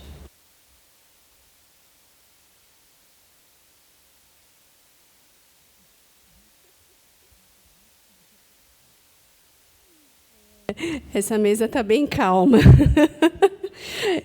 Vamos lá, sobre os 20 salários mínimos, Pedro, que você comentou, a Regina Helena Costa já proferiu o voto ontem, né, negando o provimento e já modulando. E uma observação que ela fez foi que a modulação não se aplicará àquelas pessoas que tenham ingressado com uma ação antes de iniciado o julgamento e que tenham uma decisão favorável. Então, tem um plus aí na definição da modulação pela Regina. Eu sou um fãzaço da ministra, professora Regina Helena, mas teve uma parte ali que eu fiquei bastante confuso. Quando ela fala decisão favorável, a gente está falando de uma decisão transitada no julgado, uma liminar, né? Porque muitos... vou usar a palavra, uma grande sacanagem com os contribuintes, porque muitos ingressaram com a ação e imediatamente não tiveram seu processo sequer analisado, porque o processo foi suspenso, né, seguindo ordem do STJ. Então, eles sequer tiveram essa possibilidade. Mas eu acredito que esse tema ele ainda vai ter uma grande discussão, e eu acredito que qualquer das partes perdedoras vão subir ao Supremo, mas eu acredito que a questão é bem infraconstitucional e esse assunto não vai ser decidido naquela corte, mas existe espaço ainda, né? Não perdemos totalmente, não vamos desistir das ações. Não é isso que eu pretendi sugerir, imagina. Eu só disse que realmente foi uma notícia também, não tem voto ainda, mas é que o que ficou curioso foi o fato, sou também uma admiradora dela, eu sou uma fã dela, mas acho que realmente esse plus de ter uma decisão favorável, porque, né, tem alguns processos que sequer foram julgados por conta da decisão de sobrestamento nacional, da suspensão nacional. Então, eu fiquei um pouquinho apreensiva. Mas obrigada. Nesse caso, não é a inércia do contribuinte, né? Quer dizer, ele vai ser, inclusive, penalizado por isso. Só nesse ponto também, ela deve passar por isso com as empresas do grupo. Você tem situação no mesmo grupo econômico, você pode ter 4 situações. Empresas que entraram há 5 anos com a ação. Uma teve liminar e está usando, outra teve liminar e optou por não usar. E aí, como é que faz? Ela pode recuperar? Parece que não, né? Pelo que se ouve aí da decisão. Outra não teve liminar. E outra optou por fazer administrativamente. Então, ela vai ser cobrada desse valor. Olha que discrepância. Como é que explica isso, né, para o acionista? Então, é uma modulação muito arrojada, digamos assim, né?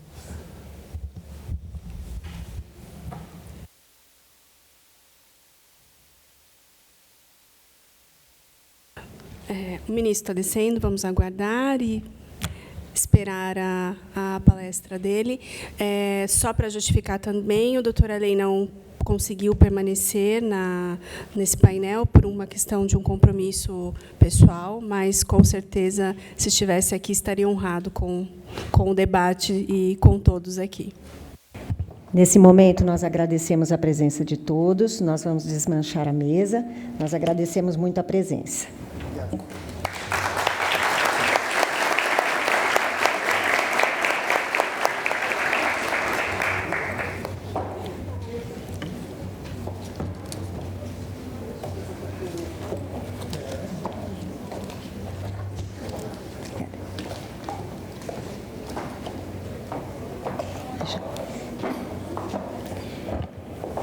E, para compor, nós vamos chamar o excelentíssimo senhor ministro Luiz Alberto Gurgel de Faria.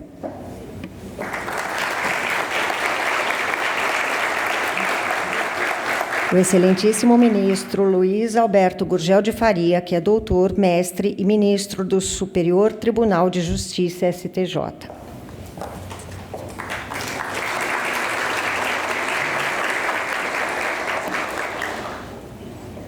E Dr. Halley Henares Neto.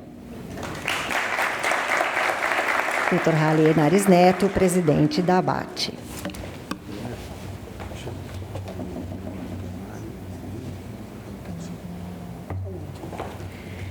Nós vamos chamar também para compor a mesa o Dr. Mário Oliveira e Dr. Fábio Calcini.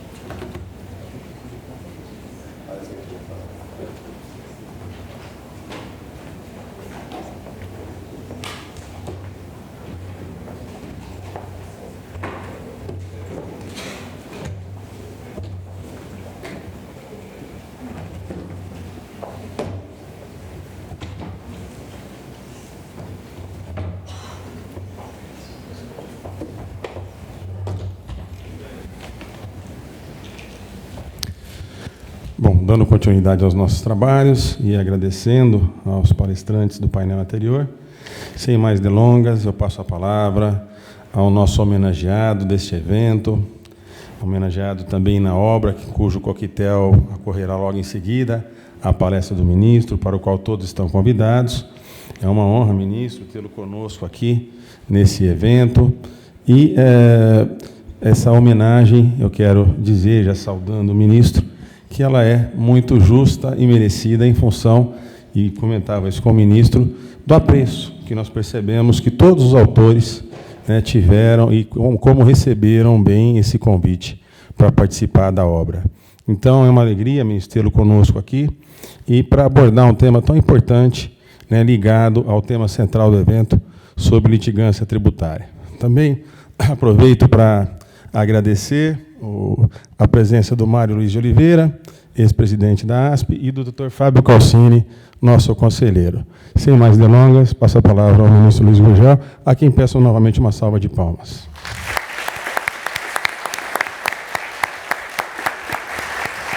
Eu vou pedir licença para falar em pé e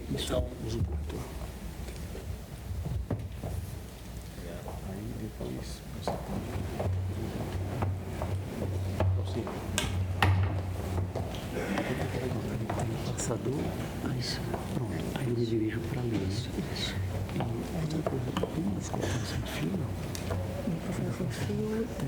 Se quiser, eu gostaria. Bem, as minhas palavras iniciais são de agradecimento ao Dr. Halley, presidente da ABAT, que está à frente não só desse evento maravilhoso, para que a gente possa tratar de temas tributários relevantes para todos nós. Eu digo que o tributário não é importante apenas para os profissionais do direito especializados na área. O tributário é importante para a cidadania brasileira, não é? Então, se a gente começasse a ter um pouco mais dessa consciência, eu acho que a gente estaria melhor nessa nossa seara do direito tributário. Então, importante estarmos aqui debatendo. E, no caso, eu faço esse cumprimento inicial ao Dr. Halley, como presidente da associação, estendendo aos doutores Mário e Dr. Fábio, que compõem aqui, no caso, a mesa que estamos a integrar. Eu também cumprimento a todas e todos que estão aqui presentes. É uma alegria voltar a São Paulo para falar de tema tributário. Eu estava comentando com o Dr. Halley, o Dr. Mário e o Dr. Fábio, que há pouco estive na Faculdade de Direito aqui do Largo de São Francisco, na USP, para proferir uma aula. O tema era um pouco mais específico, foi um convite do professor Chueire, era sobre preço de transferência, que é um dos temas de predileção dele. O convite foi do nosso querido professor também, Paulo Aires Barreto, eles dividem uma cadeira lá, e aí a gente teve essa oportunidade de estar aqui, e agora, menos de um mês, de volta a São Paulo, para tratar agora especificamente o tema que foi proposto, as decisões dos tribunais superiores em matéria tributária, a força normativa dos precedentes e necessidade de unidade e coerência das decisões em colegiado. Como é que eu pretendo, no caso, abordar essa temática? Eu quero, para falar de precedente, a gente não pode deixar de mencionar o sistema anglo-saxão, onde nós fomos nos abeberar, onde nós fomos, na realidade, colher ali, digamos assim, as sementes para plantar o sistema de precedentes aqui, né? Depois eu vou falar um pouquinho de como a coisa está funcionando e, então, trazer tanto os prós e os contras que existem, lógico, na hora que nós estamos a tratar. Muito obrigado, doutora Filomena. Então, quando nós estamos a tratar de uma novidade, a gente tem que verificar qual é o bônus, qual é o ônus. E no sistema de precedente tem, eu já antecipo, não é spoiler, mas eu já antecipo que sou favorável, mas a gente tem que enfrentar as dificuldades para poder aperfeiçoar esse sistema. Então, é esse o iter que eu convido, no caso, a traçar, a trilhar com cada um das senhoras e senhores que estão aqui comigo.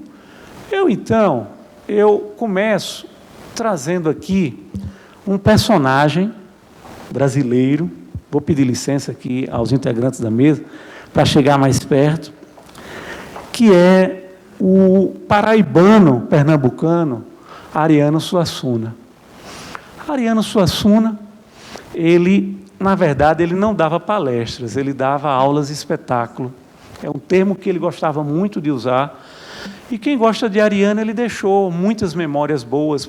Quem colocar no YouTube vai ver diversas passagens desse antigo integrante da Academia Brasileira de Letras, imortal, e que nos deixou por volta do ano 2014, se eu não me engano foi isso, quer dizer, já há quase 10 anos que ele nos deixou.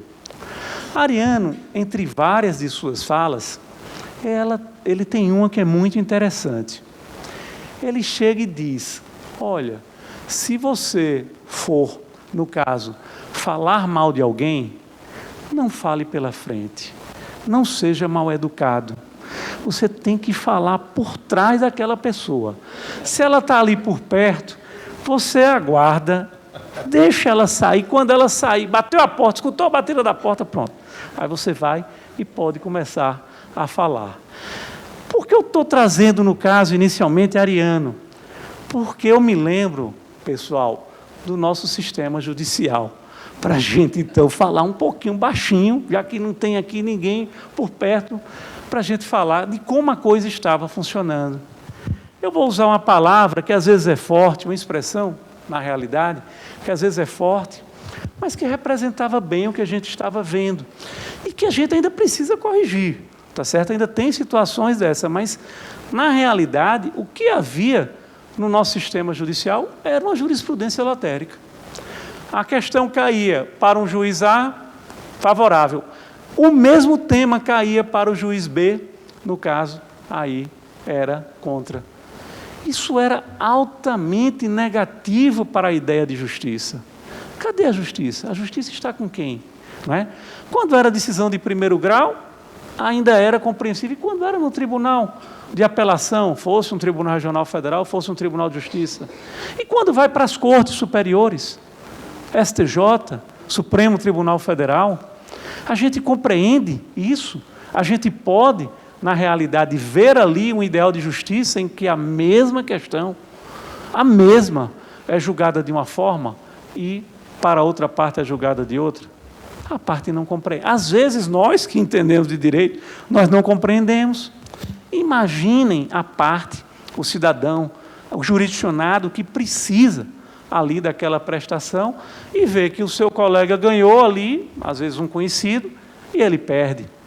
Eu me lembro, eu completei agora em maio deste ano 30 anos de magistratura, não é porque eu estou ficando velho não, viu, pessoal? Porque eu comecei com 23, então já fiz os 54 anos, comecei realmente bem novo. E eu me lembro, quando eu entrei em 1993, estava num boom ali de uma ação, a maioria aqui é muito jovem, mas talvez já tenha ouvido falar, o índice dos 84,32% de março de 90. Um índice que, na realidade, da poupança e de várias outras coisas, mas no caso específico ali, era um índice que havia uma disputa de servidor público querendo ter aquele reajuste. A gente já teve, pessoal, pasmem, né, uma inflação em um mês de 84,32%. Graças a Deus isso passou e que fique muito longe de todos nós. Mas 84,32%.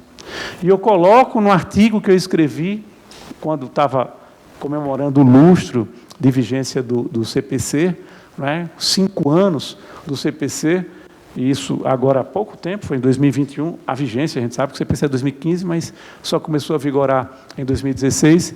Eu trago esse caso, e eu dizia, olha, eu entrei na Justiça Federal, pouco tempo depois, o que é que eu presenciei ali?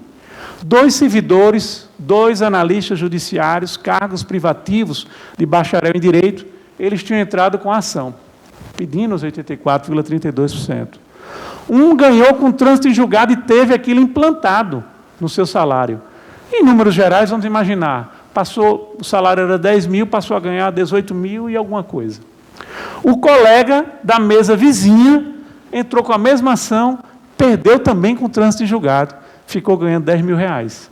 Só para a gente ver aí um exemplo de jurisprudência lotérica, pessoal. Ao final, esse caso chegou no Supremo disse que não tinha direito, mas bem, muita gente já tinha trânsito julgado e ficou assim. O governo depois foi resolvendo isso, dando alguns reajustes e dizendo que quem tinha decisão judicial ia, no caso ali, sendo absolvido e tal, mas a realidade é que ficou no âmbito de uma mesma repartição, de um mesmo local, 2 pessoas ganhando valores totalmente distintos.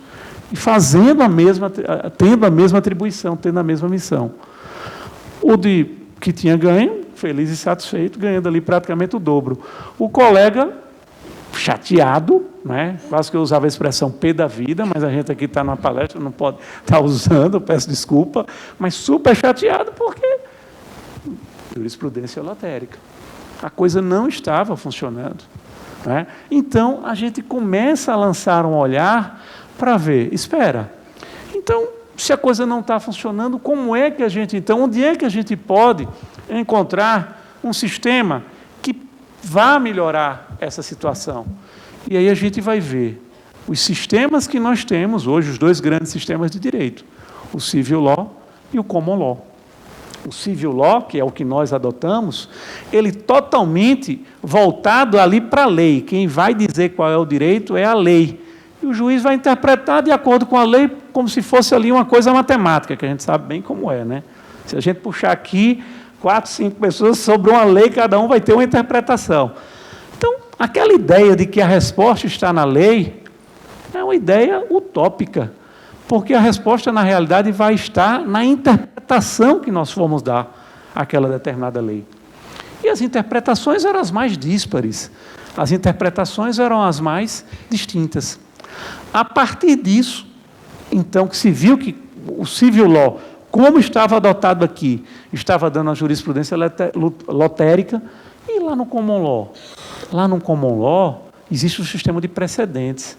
É um direito consuetudinário, quase que não sai, tá certo? É um direito costumeiro, em onde se dá ali uma primazia muito grande às decisões judiciais, onde você respeita a jurisprudência, onde na hora que existe um caso que julgou aquela determinada matéria, examinando os fatos, examinando as provas, pronto, morreu ali, é um precedente e, no caso, as questões que vierem a respeito daquele mesmo fato, as questões jurídicas a respeito daquela mesma matéria, então, ali deverá se seguir aquele precedente.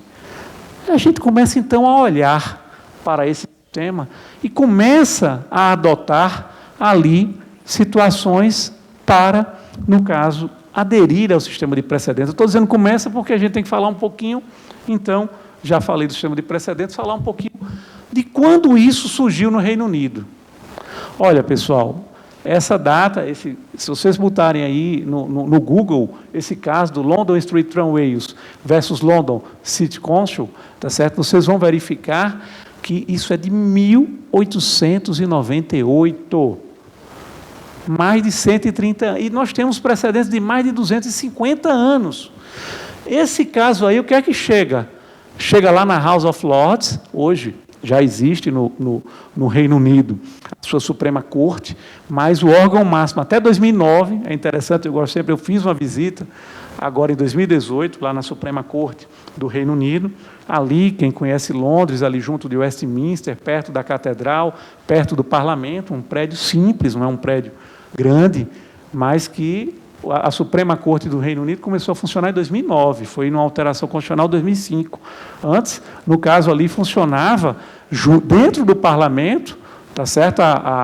No caso agora, o Lord Law, agora eu estou esquecido o termozinho, mas que era especificamente que funcionava dentro do Parlamento, dentro ali da House of Lords, na parte do Senado, então tinha um órgão específico para isso. E nessa época, então, chega essa questão na House of Lords, e diz, espera, essa questão já foi examinada antes, a gente já tem um julgado sobre isso, por que a gente vai julgar de novo? Não é? Então, começa a ter ali a cultura do precedente, dizer que aquela decisão que foi adotada passa a ser uma decisão normativa, é uma decisão que passa a vigorar como lei, entre aspas, por óbvio, tá certo? Como lei para os demais casos que sejam assemelhados. Então, olha, já foi julgado antes, vai se aplicar essa regra que foi do precedente. Então, já existiam precedentes anteriores, mas foi nesse caso, em 1898, que passou a se ver a força vinculante de um precedente. Então, são aí mais de, no caso, se a gente for olhar 1898, quase 130 anos, né, 125 anos aí, que os precedentes já existem há mais de 200 anos, mas que a força do precedente no Reino Unido tem esse tempo todo. E no Brasil? Como é que, na realidade, a gente foi caminhando para a adoção, para tentar apagar com essa ideia, não é, de, digamos assim, essa jurisprudência lotérica? A gente foi caminhando aos poucos. Eu diria que o CPC 2015 foi quando a gente mergulhou mesmo no sistema de precedentes. Mas, na realidade, se a gente for observar, a gente começou quando veio a emenda constitucional número 3 de 1993, a colocar na ADC, que é a ação declaratória de constitucionalidade, ela tinha força vinculante. A ADC não estava na redação original da nossa Constituição, tá certo? Ela veio numa emenda de 1993. Depois, 11 anos, na reforma do Judiciário, a gente estende esse efeito vinculante de uma maneira expressa, positivada, para, no caso, as demais ações de controle concentrado, para as ADIs. E aí é onde tem, no caso, a grande inovação. A gente prevê que o recurso extraordinário, ele somente vai ser julgado se houver uma repercussão geral. Não é mais aquele julgamento de um recurso extraordinário para ter efeito intra-partes. Você precisa demonstrar que o julgamento daquele caso por uma Suprema Corte, especificamente pelo nosso Supremo Tribunal Federal, ele vai, no caso, ter um interesse que ultrapassa, que, na realidade, é um interesse que, seja por relevância, especificamente por uma repercussão social, econômica, jurídica ou econômica, não é? Então, ele ultrapassa o interesse das partes.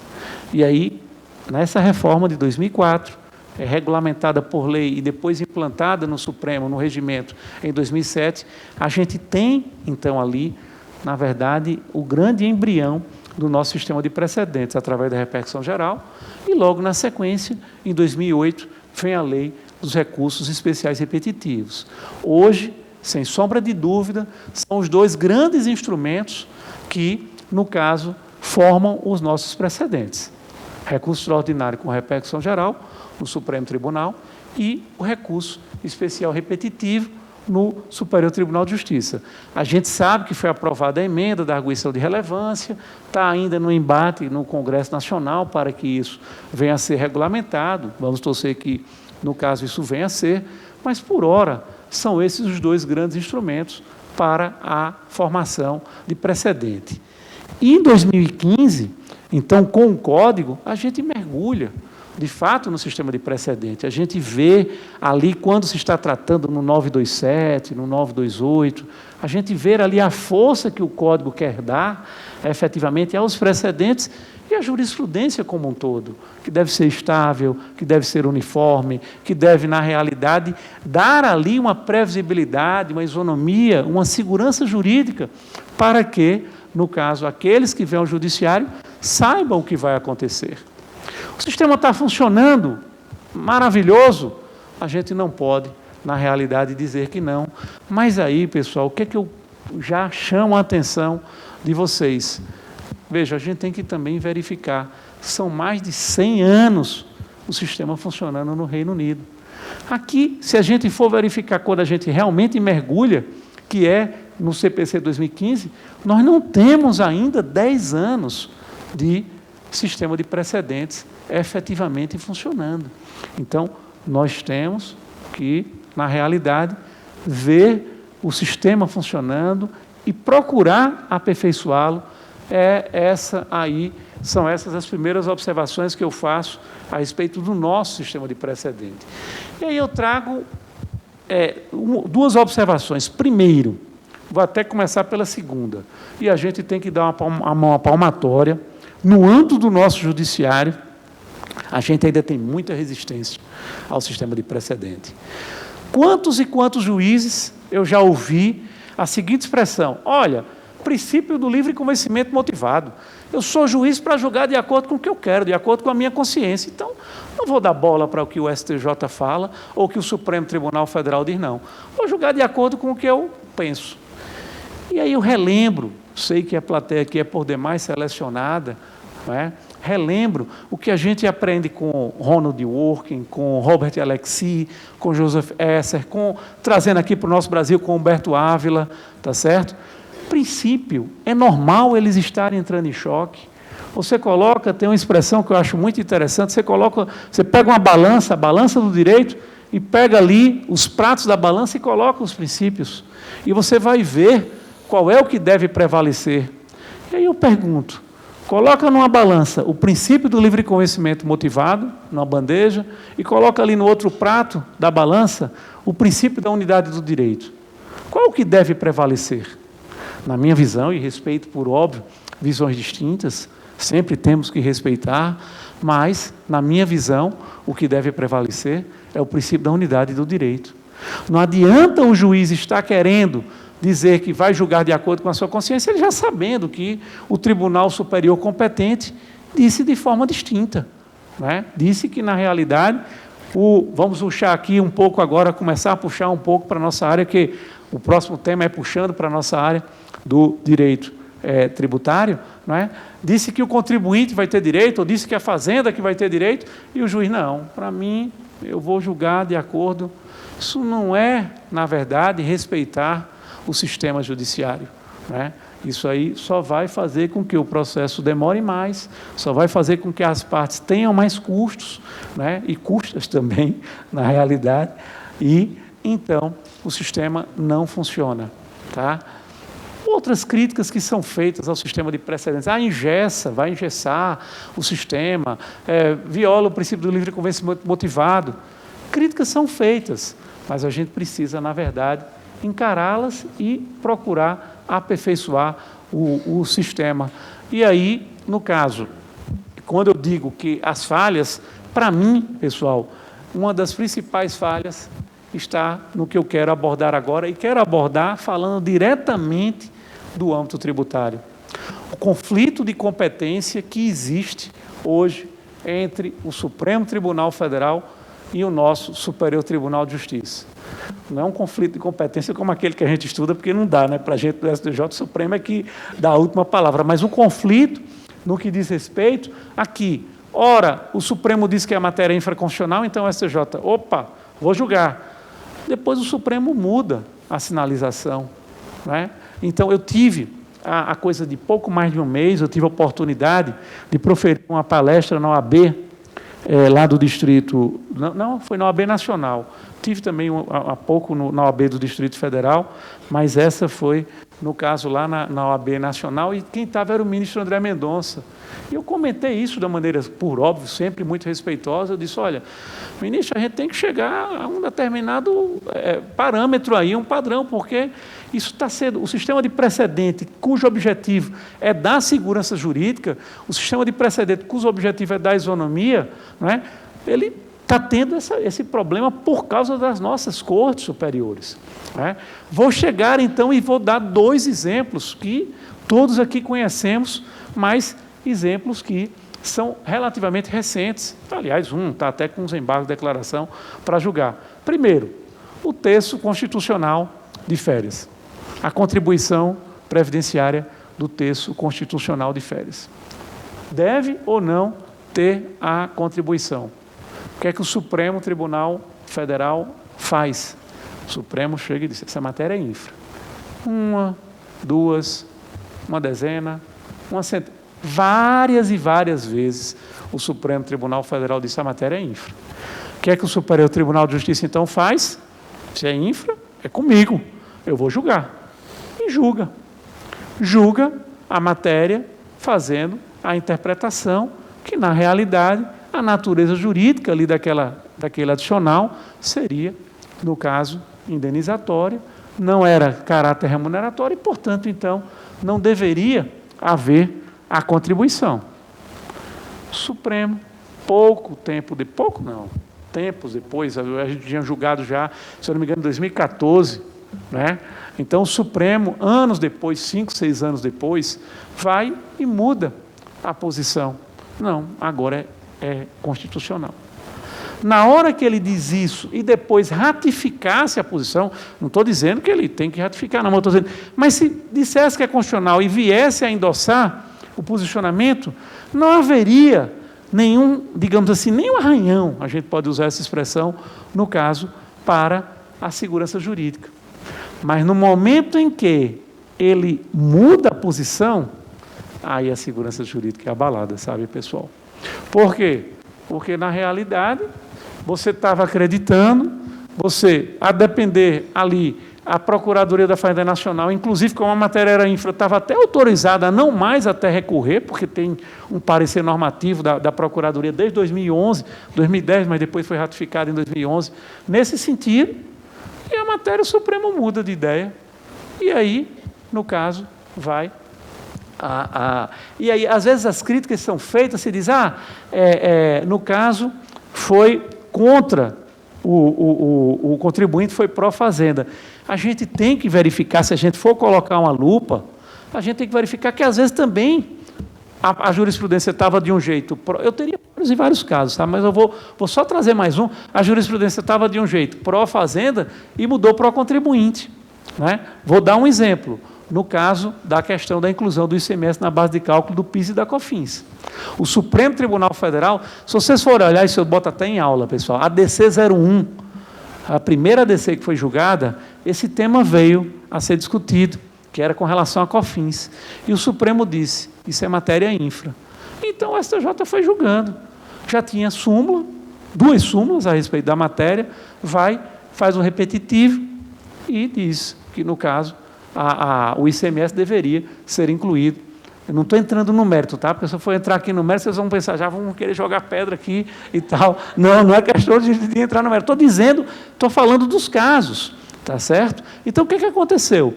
O Supremo Tribunal Federal vai, anos depois disso, a matéria é minha, é constitucional. E aí, como é que fica? Muda a posição, não é? E aí depois fica até difícil, terminou tendo que modular, porque disse, olha, dizia que era infra e tal, tinha uma questão que eu tinha julgado aqui, mas o efeito era apenas intrapartes, e etc., e terminou, no caso, fazendo a modulação. Da mesma forma, e aí, por óbvio, o Supremo é que vai definir, mas já tinha, inclusive, estava começando o julgamento, tinha 5 votos para a modulação, né? Da mesma forma, na minha concepção, vai ter que haver a modulação com relação à contribuição, a questão do adicional de um texto na contribuição previdenciária. Por quê? Porque ele não dizia que era do STJ, o STJ não julgou, não foi, no caso, uma posição favorável ao contribuinte, então agora, do mesmo jeito, vai ter que fazer a modulação, tanto é que o ministro André foi cauteloso e determinou a suspensão dos processos quando está aí a analisar os embargos de declaração. Mas esse limbo, essa chamada zona de penumbra, né, que o Marinoni, 2 grandes processualistas que nós respeitamos por demais, o Marinoni, o Mitidiero, eles usam essa expressão, essa zona de penumbra. Isso não é bom para o sistema de precedentes, tá, pessoal? Isso está causando insegurança jurídica, né? Mas, apesar disso, o que a gente tem a dizer é que o sistema de precedentes, na minha visão, ele traz uma luz para o nosso sistema judicial. Ele traz uma luz para que a gente deixe de ter uma jurisprudência lotérica e a gente passe, no caso, a ter efetivamente ali uma decisão normativa que venha a regular os casos, trazendo previsibilidade, trazendo segurança jurídica, trazendo isonomia. Não é? Então, não são essas falhas, não é esse tipo de problema aí que, na realidade, vai fazer, não, vamos abandonar que a coisa não está funcionando. Não, eu acho que a gente tem que procurar aperfeiçoar.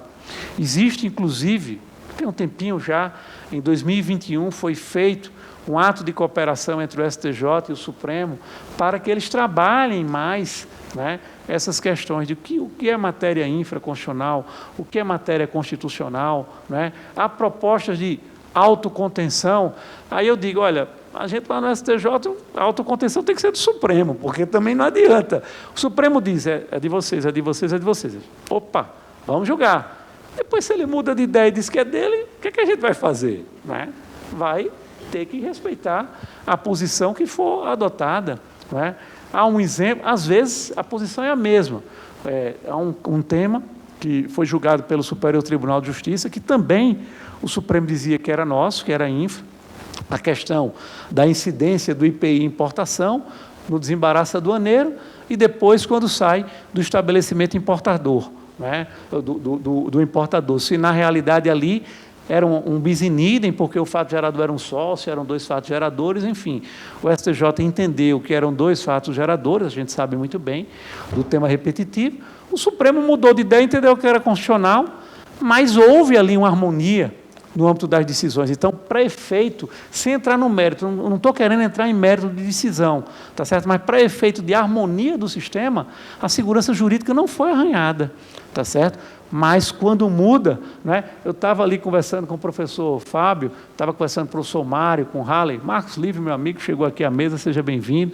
Estou vendo, além do Marcos Vílio, do Lívio, o Eric Endrilho está ali também, que é um dos organizadores do livro, e todos que participaram, estou vendo aqui, o professor Rafael, que escreveu, estou vendo aqui ex-alunos, o André estava por ali, ex-aluno ali do mestrado do IDP, o Fausto da UNB, ouviu, então, a alegria de estar revendo ex-alunos aqui, de estar revendo várias pessoas que participaram, não é? A doutora Thaís, que é lá do CAF, né? Não sei se ainda está no CAF ainda, já tivemos a oportunidade de participar de eventos acadêmicos juntos, enfim, várias pessoas eu quero aqui registrar, desde já a minha a doutora Alemã, que está ali também, junto do Eric, que escreveu também no livro. Então, aqueles que escreveram, eu quero já de público, não é, fazer o meu registro de agradecimento por essa homenagem que a ABAT está à frente, junto com o Dr. Halley, junto com o Marcos Lívio, junto com o Eric Endrilo e junto com a Ariane. A Ariane está por aí? Acho que não, né?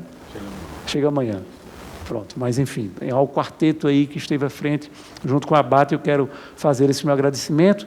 Mas voltando, né, o exemplo que a gente estava conversando, teria vários outros, mas um outro que, no caso, foi contrário no caso, é o posicionamento do contribuinte, a questão da COFINS, era a COFINS da sociedade, não só a sociedade de advogados, mas envolvia, e aí pegava especificamente também a sociedade de advogados. O STJ tinha julgado aquilo, a matéria era inicialmente infraconstitucional, tinha até súmula sobre essa matéria, depois o Supremo diz, a matéria é minha, julgou, não modulou, tá certo? E a segurança jurídica é arranhada, né?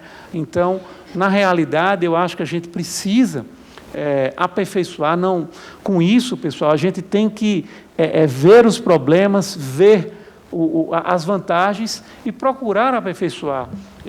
No caso, eu concluo aqui trazendo, na minha visão, há críticas, eu disse, tem gente que diz que ingessa o sistema, tem gente que diz que o princípio do livre convencimento motivado é arranhado e tal. Na minha visão, as vantagens do sistema de precedente, essa vantagem de você procurar acabar com essa jurisprudência lotérica através desse sistema que a gente foi, no caso, colher lá no common law, as vantagens são muito maiores, né? De você passar a ter uma previsibilidade, de você racionalizar o uso do sistema judiciário, de você ter segurança jurídica e de você, no caso, ter isonomia. A gente tem alcançado essas 4 coisas? Talvez ainda não, mas aí a gente tem que dar, no caso, digamos assim, um crédito. O que é um crédito? É que a gente ainda está com um sistema de precedentes aqui como uma criança, né? Uma criança que ainda não alcançou nem a sua puberdade, não foi nem para a adolescência. Não tem, o sistema propriamente dito, não tem ainda, desde que foi implantado, através do CPC, assim, quando mergulhamos no sistema, ele ainda não tem 10 anos de vigência, está com 7 anos de vigência. Então, a gente tem que ver as dificuldades, a gente tem que ver, na realidade, essas situações para ir aperfeiçoando o sistema, e é isso, então, é essa mensagem que eu deixo para vocês, no sentido de acreditar no sistema de precedentes, saber que ele tem falhas, como eu coloquei aqui em um dos slides, mas que a gente vai, no caso, trabalhar para melhorar. E aí, já que eu comecei com o Ariano, eu termino com o Ariano, com a frase dele, que eu gosto muito, para mim é um lema que a gente pode ter, lógico, existem os otimistas, existem os pessimistas, mas eu acho legal que ele diz, olha, não sou otimista porque o otimista geralmente é um ingênuo.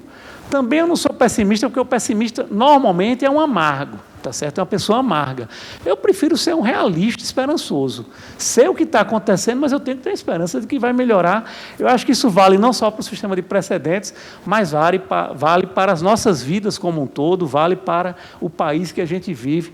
Vamos ser realistas, mas vamos ter esperança que a coisa vai melhorar. Muito obrigado a todos.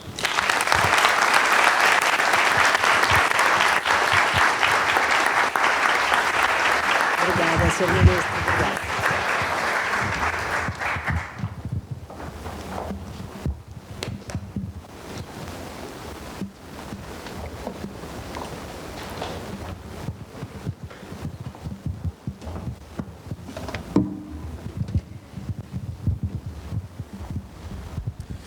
Quero parabenizar o ministro Luiz Alberto Gurgel de Faria pela sua excelente palestra, trazendo aqui reflexões extremamente importantes, né, Minatel? E que vão ao encontro de tudo que foi dito até agora, também nas palestras anteriores, né? Uma preocupação muito grande, né, vindo de um magistrado, com uma história como a do ministro Luiz Gurgel de Faria, e uma preocupação com a segurança jurídica, né? E esse tema no Brasil tem sido muito caro.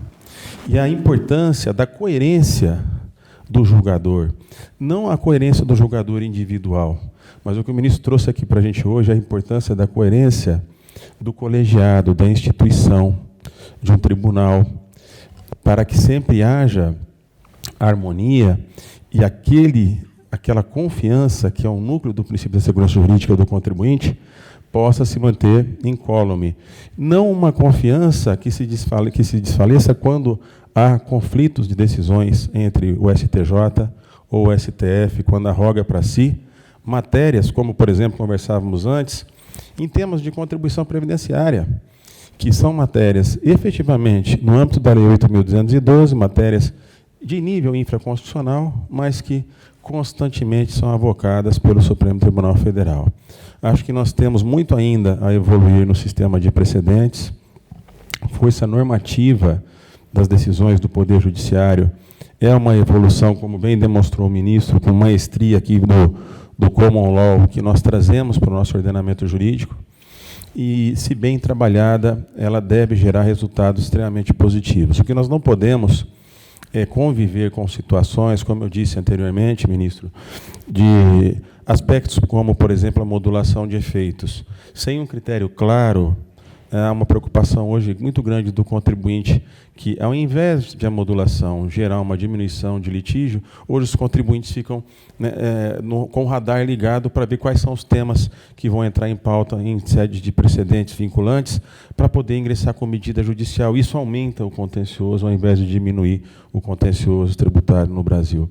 Então, essas situações, acho que o ministro foi muito feliz aqui nas colocações, né, que ele nos trouxe e nos brindou nas suas análises, e que nós possamos, né, em conjunto com as reflexões feitas também pelo professor Marcos Live anteriormente, né, sobre a litigância, sobre a importância da reforma do processo no Brasil e as medidas, né, de pacificação, também muito bem analisadas aqui hoje pelos procuradores da Fazenda Nacional, de pacificação nessa relação, né, que não é mais um embate, mas é uma relação de convergência, ou que visa ser uma relação de convergência entre o fisco e o contribuinte. Então, novamente, eu queria agradecer e parabenizar o ministro Luiz Gurgel de Faria, lembrando a todos e a todas que nós teremos agora, daqui a pouco, o nosso coquetel, e que nesse coquetel nós vamos fazer o lançamento da obra em homenagem ao ministro Luiz Gurgel de Faria, e também faremos o lançamento de 2 outras obras.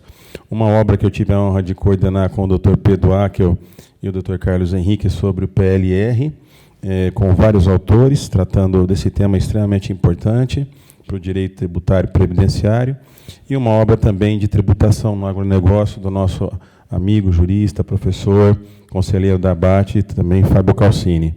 Então, logo daqui a pouco nós vamos prosseguir para lá, mas antes de encerrar essa mesa, eu queria dizer que amanhã estaremos todos juntos novamente, né, para o 3º dia, com outros debates extremamente importantes, e consultar aqui os meus amigos de mesa, se querem, em função da brilhante exposição do ministro Gurgel de Faria, fazer algum comentário, professor Marcos Lívio, doutor Maio e Fábio Calcini. Fiquem à vontade, acho que nós temos mais 5 minutos aqui antes de encerrar, para nós prosseguirmos para o coquetel.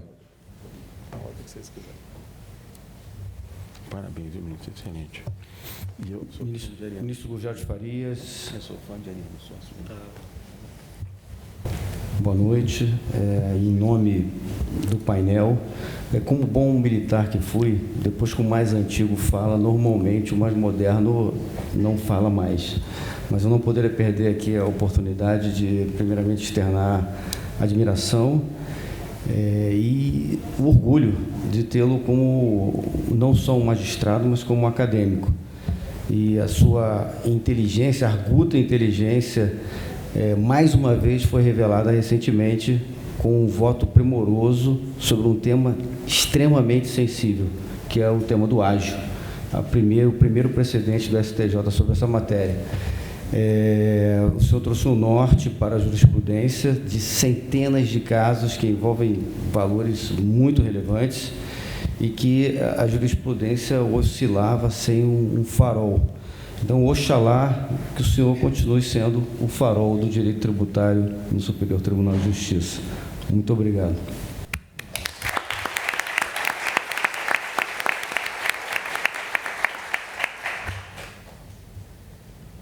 Eu gostaria também, apenas rapidamente, de primeiro agradecer aqui ao presidente Halley pela gentileza do convite para integrar a obra, que integrei com muito orgulho, com muita honra, em homenagem mais do que merecida ao ministro Gurgel de Faria. Gostaria também de agradecer e enaltecer as palavras do ministro. Senhores, enfim, quem não acompanha aqui a vida do ministro, só pela apresentação de hoje já pôde perceber o quão justa é essa homenagem, ou quão aquém é do que ele realmente merece. E digo aqui, o senhor pode sair e fechar a porta, que eu continuarei falando muito bem. Aliás, Halley sabe, quando me me chamou. O senhor é hoje, sim, hoje para nós, representantes dos contribuintes, especialmente, uma das luzes e esperançosas que nós temos no Superior Tribunal de Justiça, não por ser mais favorável a um ou a outro, não, mas por ter a coerência nas suas decisões e por ter o cuidado na apreciação de questões. E apenas, muito rapidamente, eu gostaria de dizer que não é o seu caso, graças a Deus, mas nós temos ainda, infelizmente, uma jurisprudência lotérica também no Superior Tribunal de Justiça, muitas vezes, e especialmente em outras turmas que não a sua, questões em que idênticas, absolutamente idênticas, acabam recebendo decisões finais distintas a depender do relator, né? E muitas vezes um relator que orienta o seu gabinete, que orienta a sua assessoria a uma visão mais restritiva para o conhecimento dos recursos, acaba proferindo uma decisão monocrática negando conhecimento ao recurso, e o agravo legal acaba sendo julgado pela turma, enfim, não com devido cuidado. E falo aqui com absoluta liberdade, porque não é o seu caso, e digo com sinceridade, porque, enfim, temos vários exemplos em que Vossa Excelência não pede vista, examina o caso, pede destaque,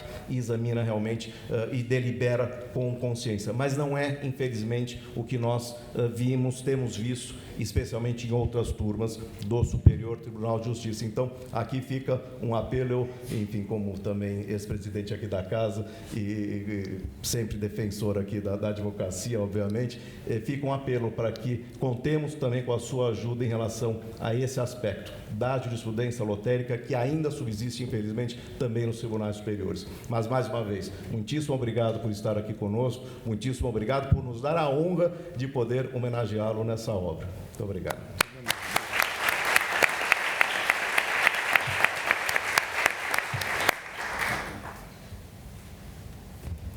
Serei breve. Boa tarde, boa noite. Já é só realmente também externar um agradecimento, admiração pelo ministro, não só pela atividade de magistrado perante o STJ, mas também pela oportunidade que já tivemos juntos já de banca de dissertação, de externar também essa admiração pelo lado acadêmico, que eu acredito que é muito importante, inclusive, para esse aperfeiçoamento de todos os profissionais do direito. Trabalho que a ABAT também faz aqui, não só da advocacia, mas da magistratura, procuradoria, que estão muitos presentes aqui. Então, externar minha admiração e dizer, ministro, que eu não gostaria de estar na pele caso o servidor que perdeu tivesse advogado diferente naquele caso, porque certamente ele ficaria com um peso bem grande aí nessa hipótese de ter advogados distintos, né? Mas é isso, saudá-lo e agradecer muito, e também muito feliz de participar da obra. Muito obrigado.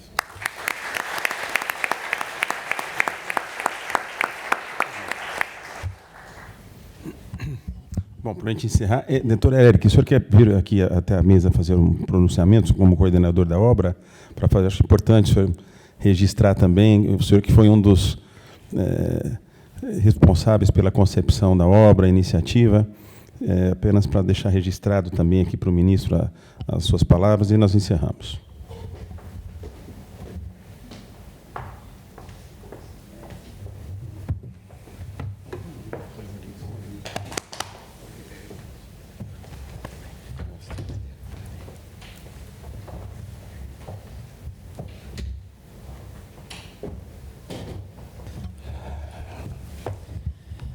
Boa noite a todos. De volta aqui, eu tive hoje pela manhã, mas agora eu venho por um motivo assim bem mais emocionante, que é aqui render as homenagens ao ministro Gugel. E, ministro, quando nós da ABAT idealizamos fazer uma obra homenageando magistrados e somente do STJ, o vosso nome foi o primeiro a vir a lume, e quando submetido ao comitê da ABAT, foi aprovada à unanimidade. E não poderia ser diferente, porque Vossa Excelência tem uma trajetória brilhante, e eu o conheço desde os idos, quando ali na nossa cidade, Vossa Excelência já era juiz federal, lá em Natal, e depois foi para Recife, e mesmo assim acompanhei muito a sua trajetória, e muito novo emergiu ao TRF5, e lá fez história. Então, o seu destino era, de fato, ir ao STJ, era inexorável pela sua inteligência e pelo todo o seu trabalho. Então, essa obra, como foi dito aqui, ela é apenas uma tentativa de homenagear a sua inteligência, toda a sua trajetória. Não sei se ela é suficiente, mas a ABAT se esforçou bastante para que o vosso nome fosse aí homenageado ao seu tamanho. Então, era esse o registro que eu gostaria de fazer, né, a sua importância, e que venham outras obras e que Vossa Excelência continue esse sol que ilumina a jurisprudência do STJ em matéria tributária. Muito obrigado, viu, ministro, por aceitar, e é uma honra tê-los aqui conosco.